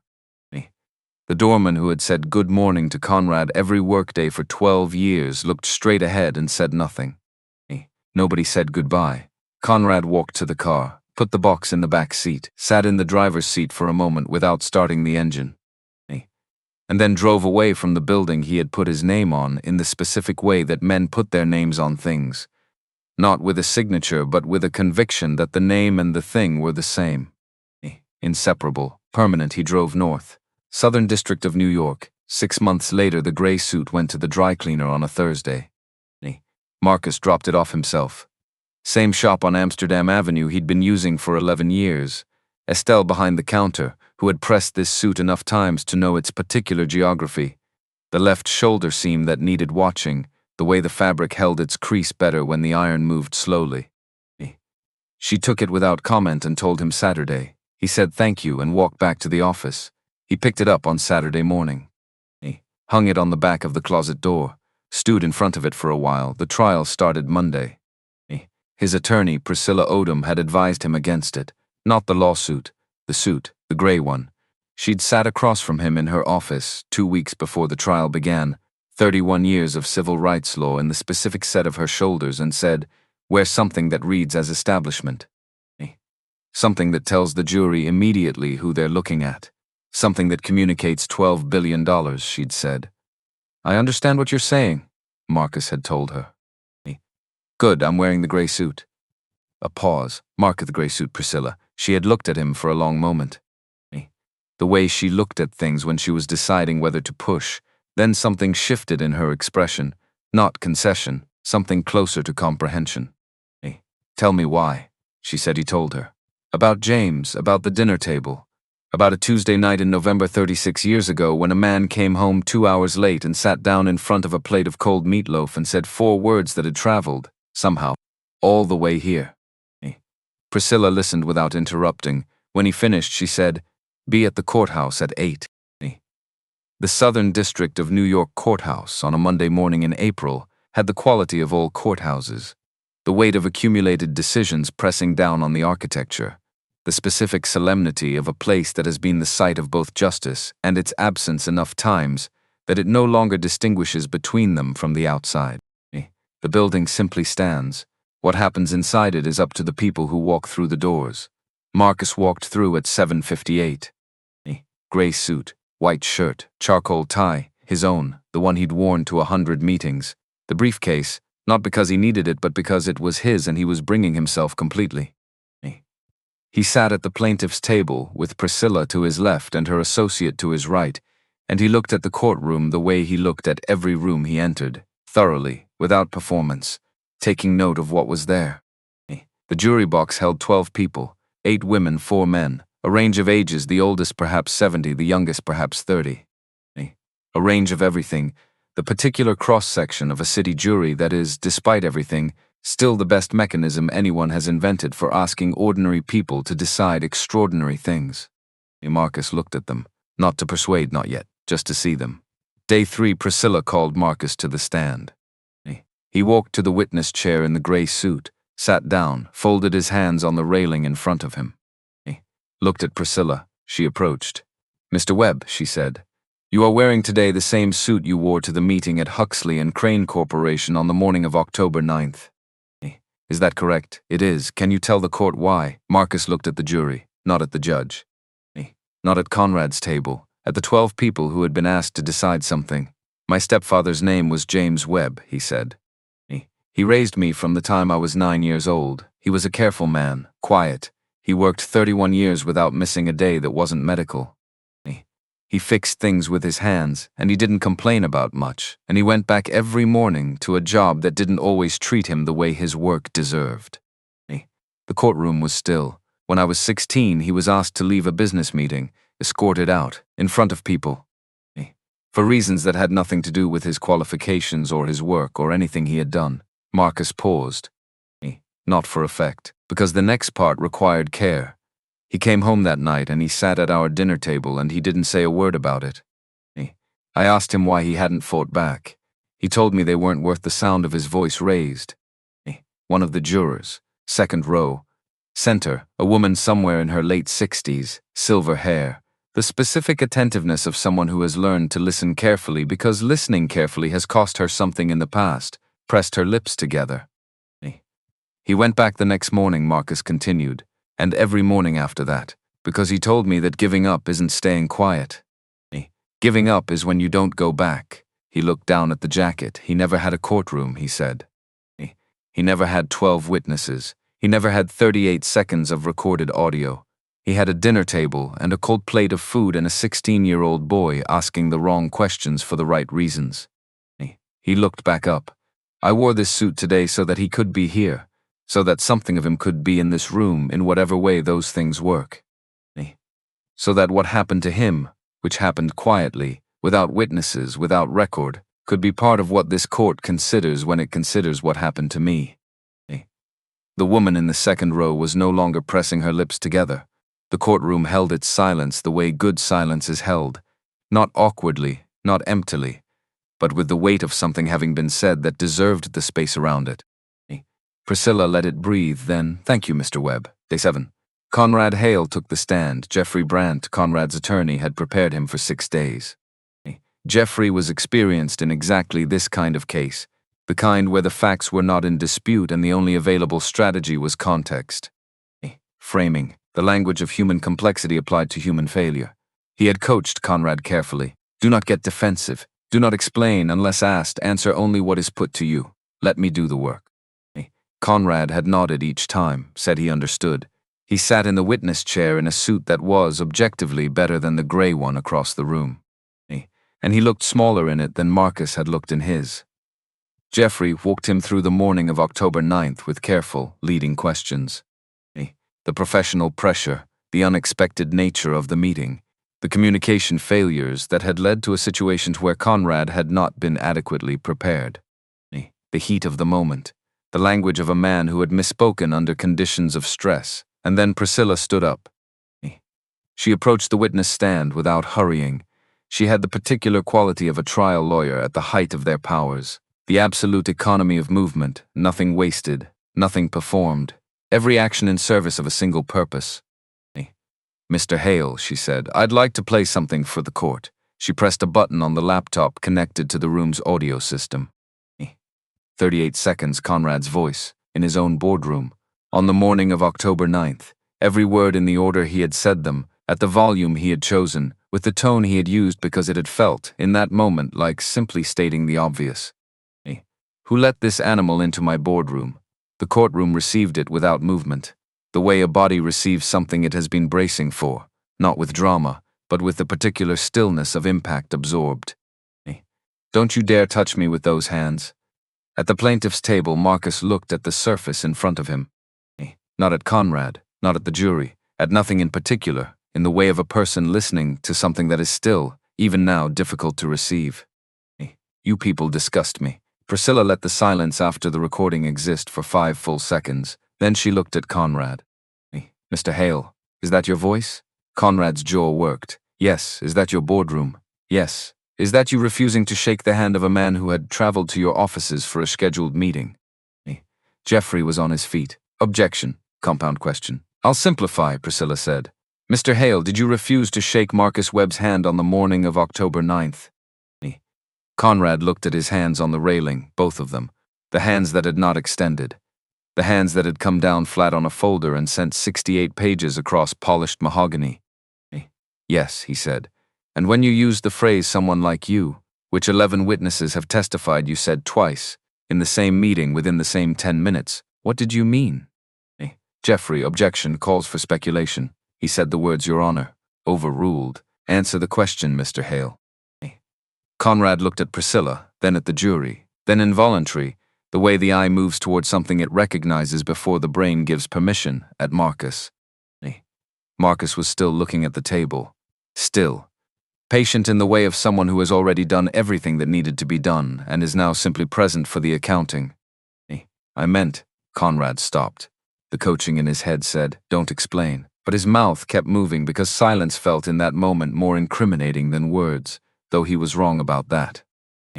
In the context of the situation, the way things had been handled, I was reacting to Mr. Hale. Priscilla's voice was not unkind. Just precise, like a tool used correctly. What did you see when you looked at Marcus Webb that morning? The courtroom waited. Conrad opened his mouth, and something happened in his face that Jeffrey Brandt, who had known him for 9 years and prepared him for 6 days, had not seen there before. Something that moved through the careful arrangement of a confident man's features, like weather through a landscape that had not expected it. Not remorse, not shame. Something more fundamental than either. The specific thing that happens to a person when the gap between who they believe themselves to be and who they actually are collapses, suddenly, without warning, without the gradual preparation that might make it survivable with dignity intact. He couldn't answer the question. Not because he didn't know the answer, because the answer, said aloud in this room, would make permanent something that some part of him was still hoping could remain unconfirmed. Priscilla waited a full 10 seconds. Then she said quietly, "No further questions." The jury deliberated for 2 hours and 43 minutes.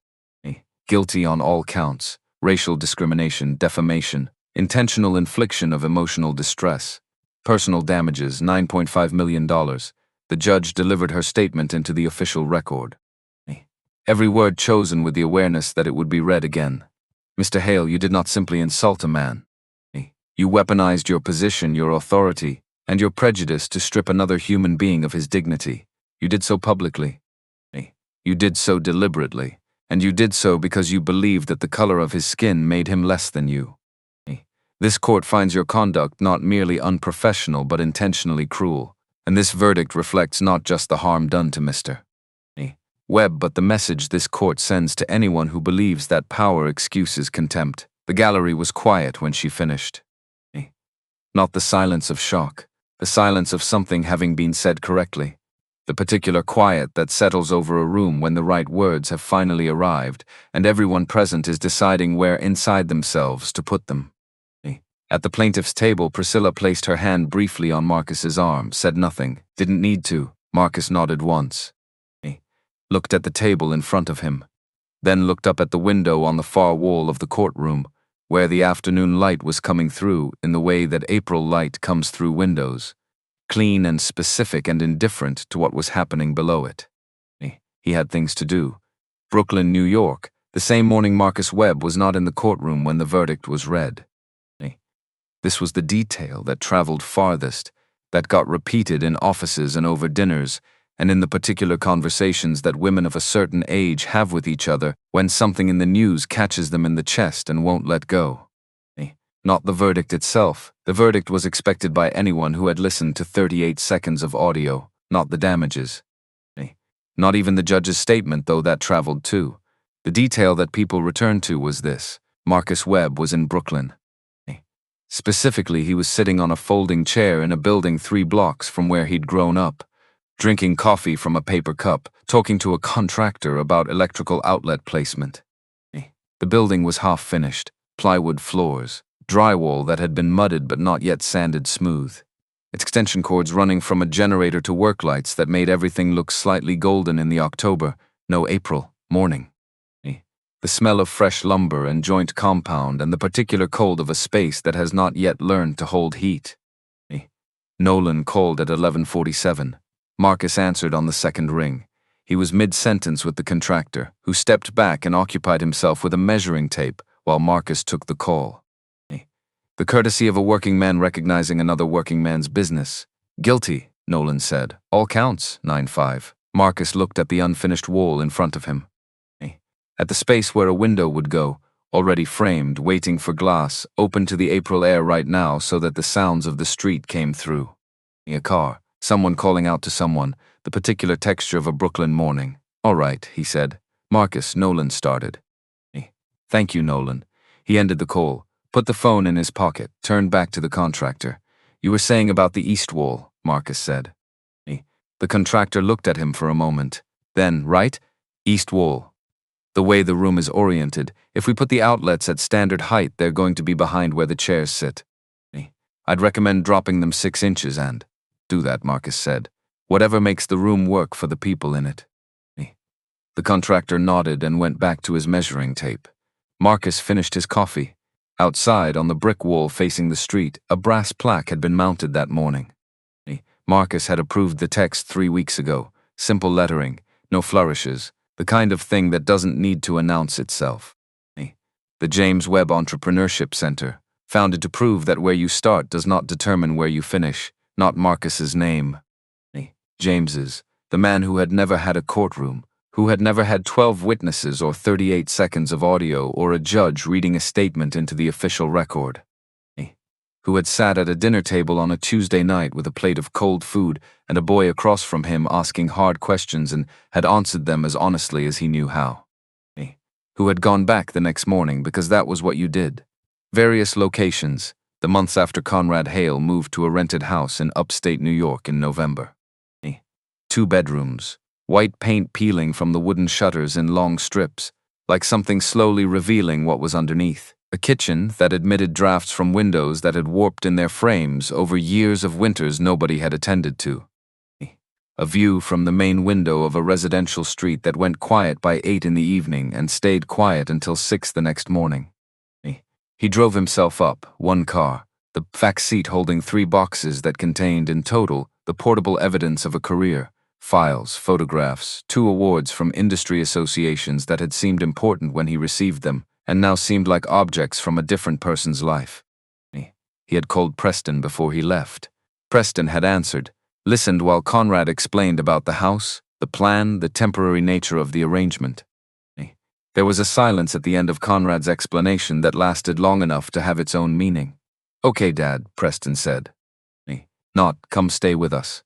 Not, "Let me know if you need anything." Just, "Okay, Dad." The specific economy of a son who had said what needed saying on the night of the audio and had nothing to add. Conrad understood. He didn't push. He made his own coffee in the rented kitchen. He went to the grocery store himself and learned, with some difficulty, to plan more than 1 day ahead. He learned that the dryer in the basement needed an extra cycle for anything heavier than a dress shirt. He learned that the street outside went quiet in a way that city streets never do, and that the quiet at first felt like peace, and then gradually felt like accountability. He sent 3 emails to Marcus Webb. The first one, written at 6 in the morning on a Saturday, in a voice that still somehow groped for leverage, referenced professional obligations and the broader implications of the situation for the industry. He read it back and heard it clearly as the reaching of a man who had run out of ground. He deleted it without sending. The second was measured. He used the word "discuss" 4 times. He sent it because it seemed like something a reasonable person would send. No response. The third was shorter. "I may have overreacted. I'd like to sit down." He stared at it for 20 minutes before sending. No response. He learned later, from a follow-up piece Camille Forsyth published 8 months after the verdict, that every email from his address had been filtered automatically to a folder nobody at Webb Capital opened. Not blocked, not flagged, simply made irrelevant, routed to a place where things went when they no longer required attention. Conrad read that detail at his kitchen table in the rented house and sat with it for a long time. He had pointed Marcus Webb toward a bench by a maintenance door. Marcus had pointed Conrad's emails toward a folder nobody checked. The geometry of it, the clean, unhurried, perfectly proportioned geometry of it. Not revenge required effort. This was simpler. This was a man redirecting his attention toward things that deserved it, and away from things that didn't. On the table, a magazine. Business Journal, March issue. Marcus Webb on the cover in the gray suit, mid-step, looking slightly past the camera. The headline, "The Quiet Billionaire, How One Decision Became a Movement." Conrad read the article, all of it. He found himself stopping at the section about the James Webb Entrepreneurship Center. Reading it 3 times. The detail that the center was named for Marcus's stepfather, not for Marcus. The detail that there had been no ceremony. No announcement beyond a brief notice that Marcus had simply opened the doors. He found a pad of paper in the kitchen drawer.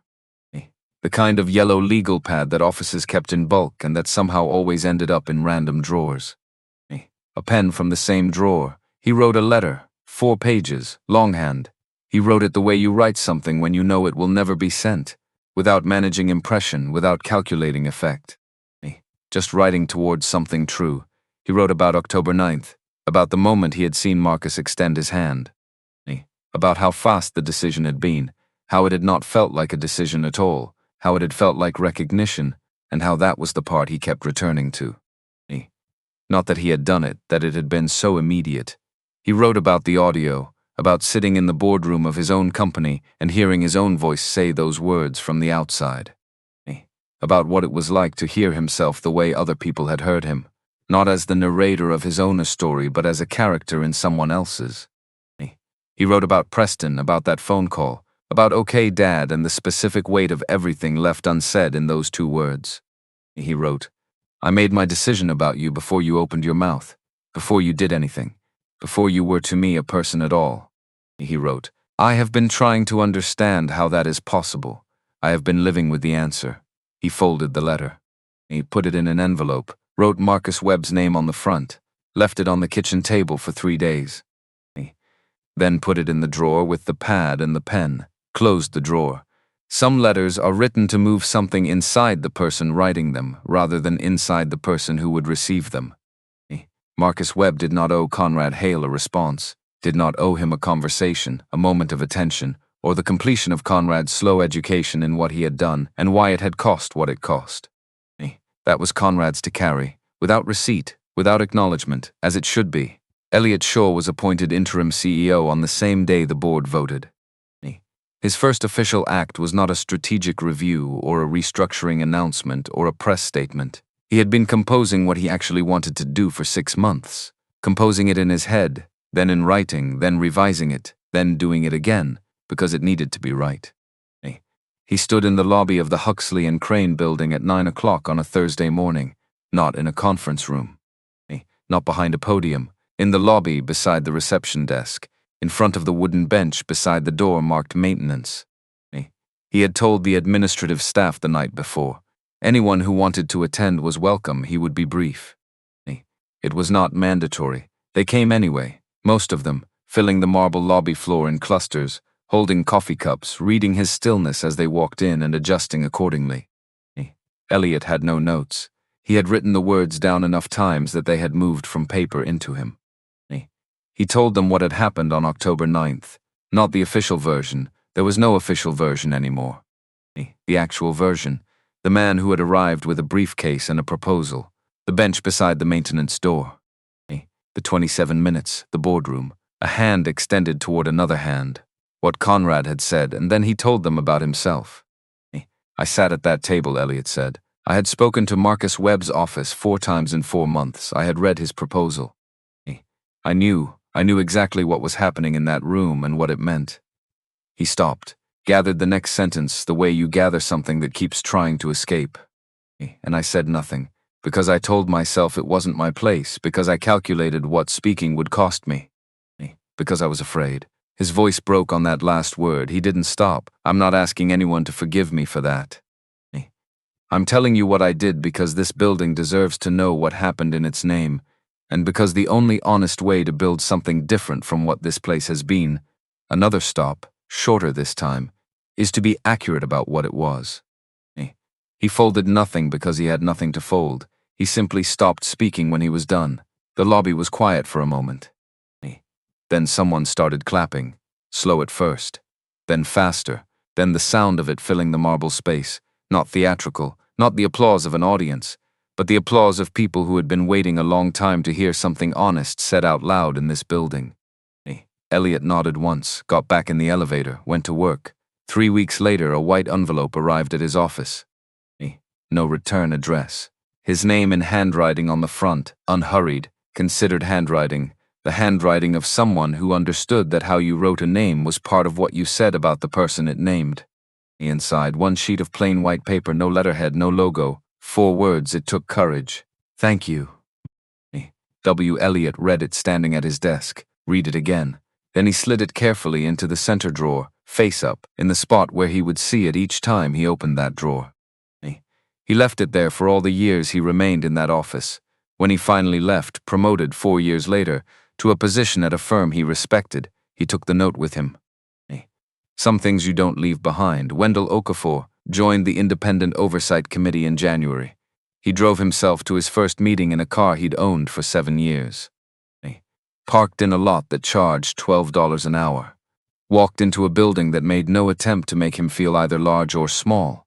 Just a building, with a conference room on the 4th floor and 4 other committee members already seated at a plain table.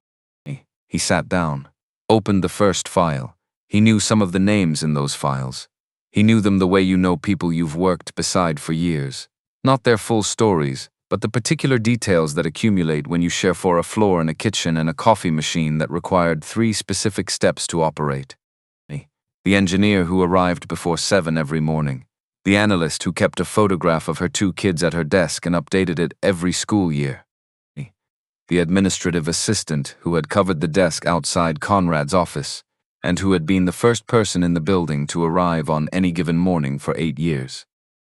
All of them gone, all of them carrying the weight of a decision they had no part in making. Wendell worked through the files carefully. Not quickly, with the sustained attention of a man who understood that the work itself was the point. Not recognition, not narrative, just the work. The records, the patterns, the names of people who deserved to have someone look at what had been done to them and take it seriously. He thought sometimes about the phone he had kept face down on a conference table for 3 years, about the loneliness of that. The daily act of recording things nobody had asked you to record for a purpose that nobody had promised would come. Sitting with the weight of something important and having nowhere to put it. He thought about Marcus Webb picking up pages from the floor. 1 page, then the next, without rushing, without asking for help. He went back to the files. Marisol Vega said yes to the conference in Chicago. She flew there on a Tuesday, which felt like the right day, though she could not have said why, and stood at a podium in a hotel ballroom in front of 200 people and talked about 9 years of saved emails. She talked about documentation as an act of faith, about keeping records because you believe that one day truth is going to need evidence, and you want to be the person who has it. About the algebra that runs in the background of every professional interaction when you are someone the room has decided in advance to discount. How much will this cost me? Is this worth the price? What do I lose if I say something? She talked about Luis making dinner because she had forgotten. She talked about Camille calling.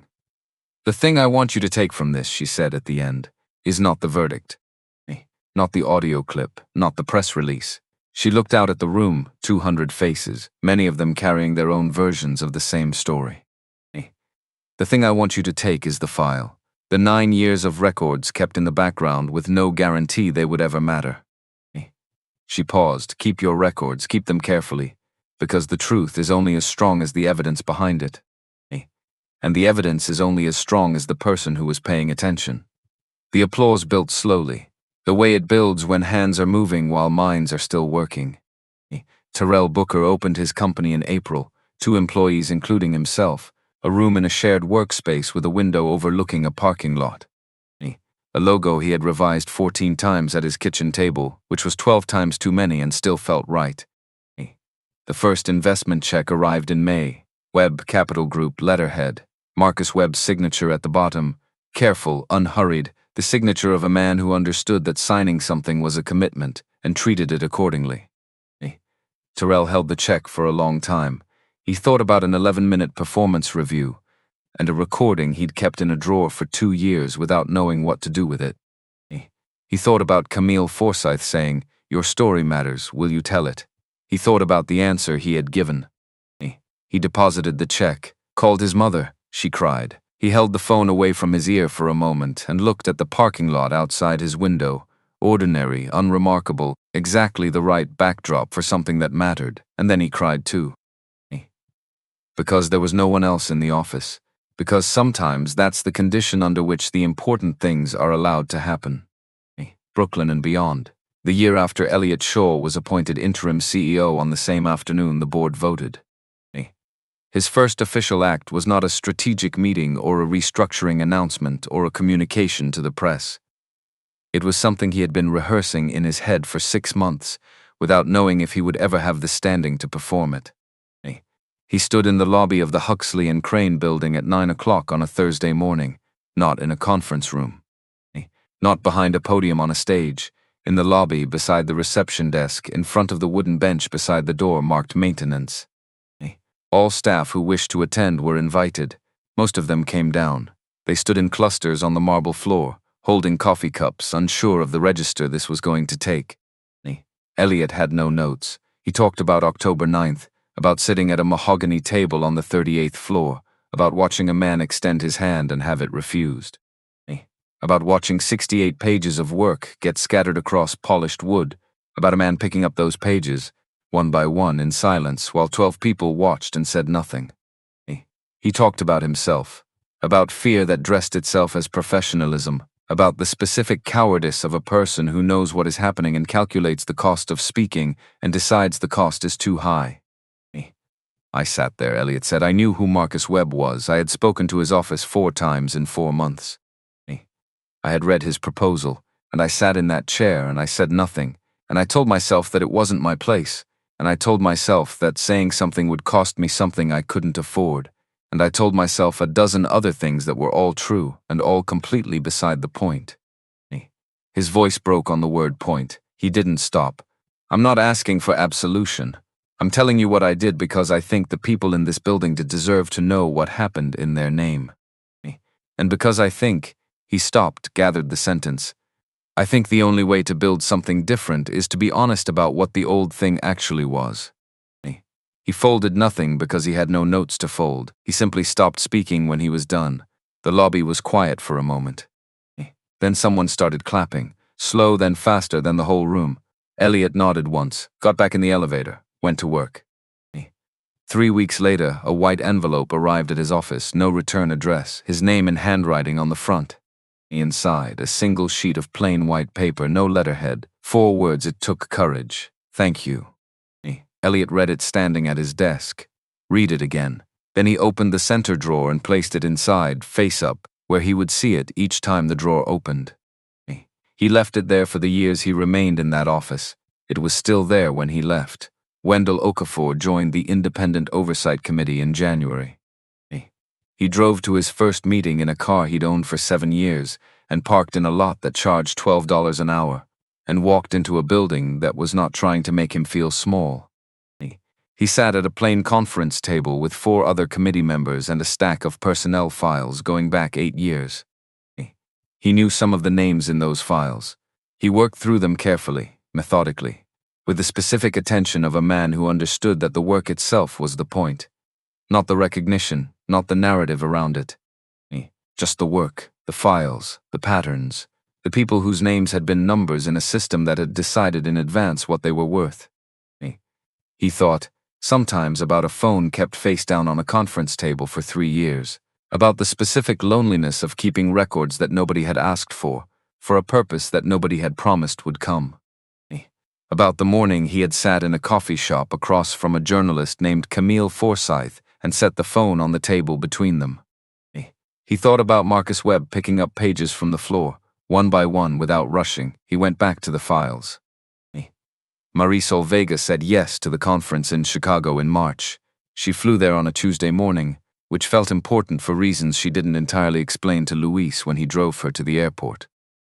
She stood at a podium in a hotel ballroom in front of 200 people and she talked about 9 years.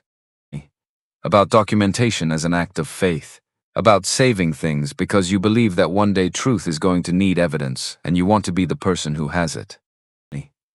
She talked about the morning she walked out with a cardboard box and sat in her car for 20 minutes without crying, just sitting, doing the arithmetic of what she was supposed to feel, and finding that the numbers didn't add up to anything she recognized.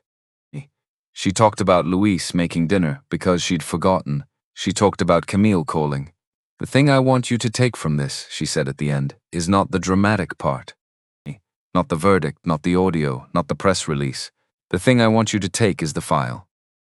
She paused, the 9 years of saved emails, the memos, the dates and the names and the records kept quietly in the background with no guarantee that they would ever matter. She looked out at the room. Keep your records, keep them carefully, because the truth is only as strong as the evidence behind it. And the evidence is only as strong as the person who was paying attention. The applause when she finished built slowly. The way applause builds when people are still thinking while their hands are moving. Terrell Booker opened his company in April. 2 employees, including himself. An office that was actually a room in a shared workspace in Lower Manhattan, with a window overlooking a parking lot and a coffee maker that required a precise and counterintuitive sequence of buttons to operate. A logo he designed at 11 o'clock at night at his kitchen table, revised 14 times, which was 12 times too many and still felt right. He had called his mother the morning he signed the lease. She had cried. He had held the phone away from his ear for a moment and looked out the window of his apartment at the buildings across the street and thought about a performance review 3 years ago and a recording he'd kept in a drawer and a journalist who had said, "Your story matters. Will you tell it?" The first investment check arrived in May, Webb Capital Group letterhead. Marcus Webb's signature at the bottom, written in the specific way of someone who signs things carefully because they understand that a signature is a promise. Terrell held the check for a long time, turned it over, turned it back, looked at the amount, looked at the name. He deposited it that afternoon, called his mother. She cried again. He did too this time, because there was no one else in the office and the parking lot outside the window was very ordinary, and sometimes the ordinary is exactly the right backdrop for something that matters. The EEOC investigation concluded 3 months after the trial. Huxley and Crane Corporation, under Elliott's leadership, settled the federal complaints for $12 million. The settlement required complete restructuring of hiring and promotion practices across the company. Mandatory training, quarterly, for every employee. An independent oversight committee, Wendell's committee, with authority to review any personnel decision involving candidates from underrepresented communities. And one more thing, a minority business investment fund. $10 million, designed to support entrepreneurs from communities that had been systematically excluded from the rooms where investment decisions were made. Entrepreneurs who might walk into a room one day and be pointed toward a bench by a maintenance door and made to wait while the important people finished their important conversations. Terrell Booker's company was the third recipient. The center opened on a Saturday morning in October, not with a ceremony, not with a ribbon. Just doors open, chairs arranged in a half circle, a coffee maker in the corner that worked reliably if you treated it with patience, and 23 young entrepreneurs who had been told by someone who knew someone that there was a man in Brooklyn worth listening to. Marcus arrived at 7:30 and helped set up the chairs, not because he couldn't have had someone else do it. Because James Webb had taught him that you didn't ask people to do things you were unwilling to do yourself, and because the room wasn't finished until you'd arranged it with your own hands. He wore the gray suit. He wore it every time he came to this building. The 23 people who filled the chairs that morning were between the ages of 22 and 41. Different industries, different boroughs, different stories that all contained a version of the same chapter, the one where someone had looked at them and decided in advance what they were worth. Marcus talked with them for 2 hours, not at them with them. The distinction mattered and he was careful about it. He answered questions, he asked his own. He listened in the way that James had modeled, not waiting for his turn to speak, actually listening, actually adjusting what he thought based on what he heard. A young woman in the front row raised her hand near the end. 22 years old, engineering student, the first person in her family to go to college, and also, she had mentioned at the start when they went around the room, the first to apply for a patent.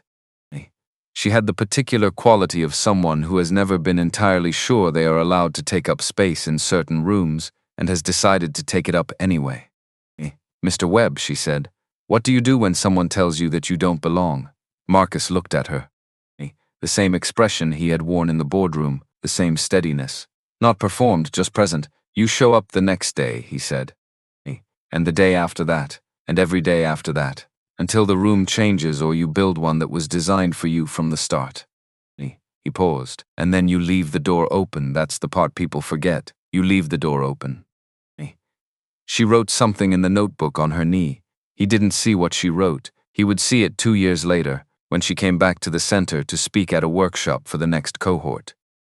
The notebook page, photographed and printed, framed on the wall of her office by then.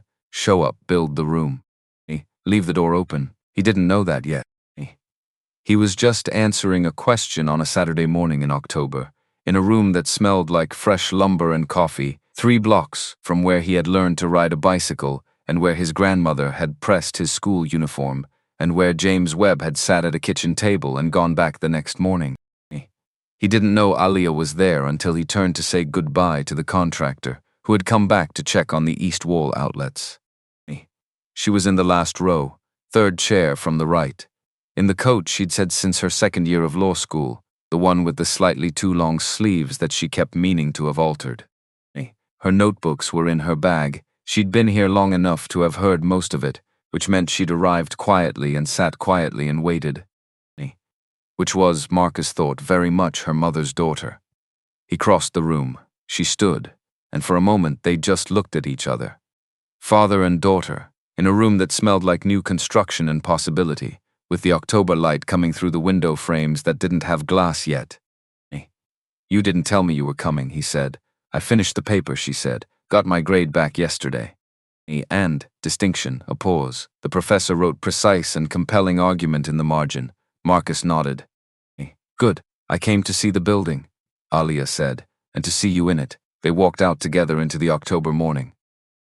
The street was doing what Brooklyn streets do on Saturday mornings, living specifically, without performance, a vendor on the corner with a cart. 2 women talking in a doorway, a kid on a bicycle navigating the sidewalk with more confidence than skill, the smell of something cooking from a window 3 floors up. They walked without talking for half a block. Then Aliyah said, "He would have liked it." Marcus didn't ask who. "He didn't need to. He would have fixed the door frame," Marcus said. "The left side sticks, I noticed. I'm having someone look at it Monday." Good. They walked another half block, the sound of the city around them, ordinary and indifferent and continuous in the way of things that don't stop for anything. Then Aliyah said, "Baba, are you okay?" He looked at her, at this person who had been up since 4 in the morning in a library and had come here anyway. Who had asked him the same question in a dozen different ways over the past year, and had never stopped asking when the answer was evasive. "Yeah," Marcus Webb said. "Not I'm always okay, not the reflexive, closed version. The real one. The one that cost something to say because it was honest, and honesty, in a life spent managing impression, remained the most expensive currency." "Yeah," he said again, "I really am." Aliyah nodded, didn't say anything, which was the right response, and she knew it. They kept walking, 1 block, then another, through a Brooklyn that had been both indifferent to them and the making of them, the way places are when they're home. The October light doing what October light does, making even ordinary things look briefly lit from the inside, a passing gift from the season before it turns. Behind them, on the brick wall of a building 3 blocks from where a man had once sat at a kitchen table and taught a boy about going back, the James Webb Entrepreneurship Center. The brass catching the morning light, his name on the wall, the man who had never been in a courtroom, whose name would outlast every verdict, every press release, every newspaper story, every piece of audio played on every television in every city. Because legacies are not built in boardrooms, they are built in kitchens, at dinner tables, on Tuesday nights. When a man comes home late and sits down in front of a cold plate and a boy asks him why he didn't fight back and he says something true that takes 36 years to fully arrive. Going back is not giving up, going back is everything.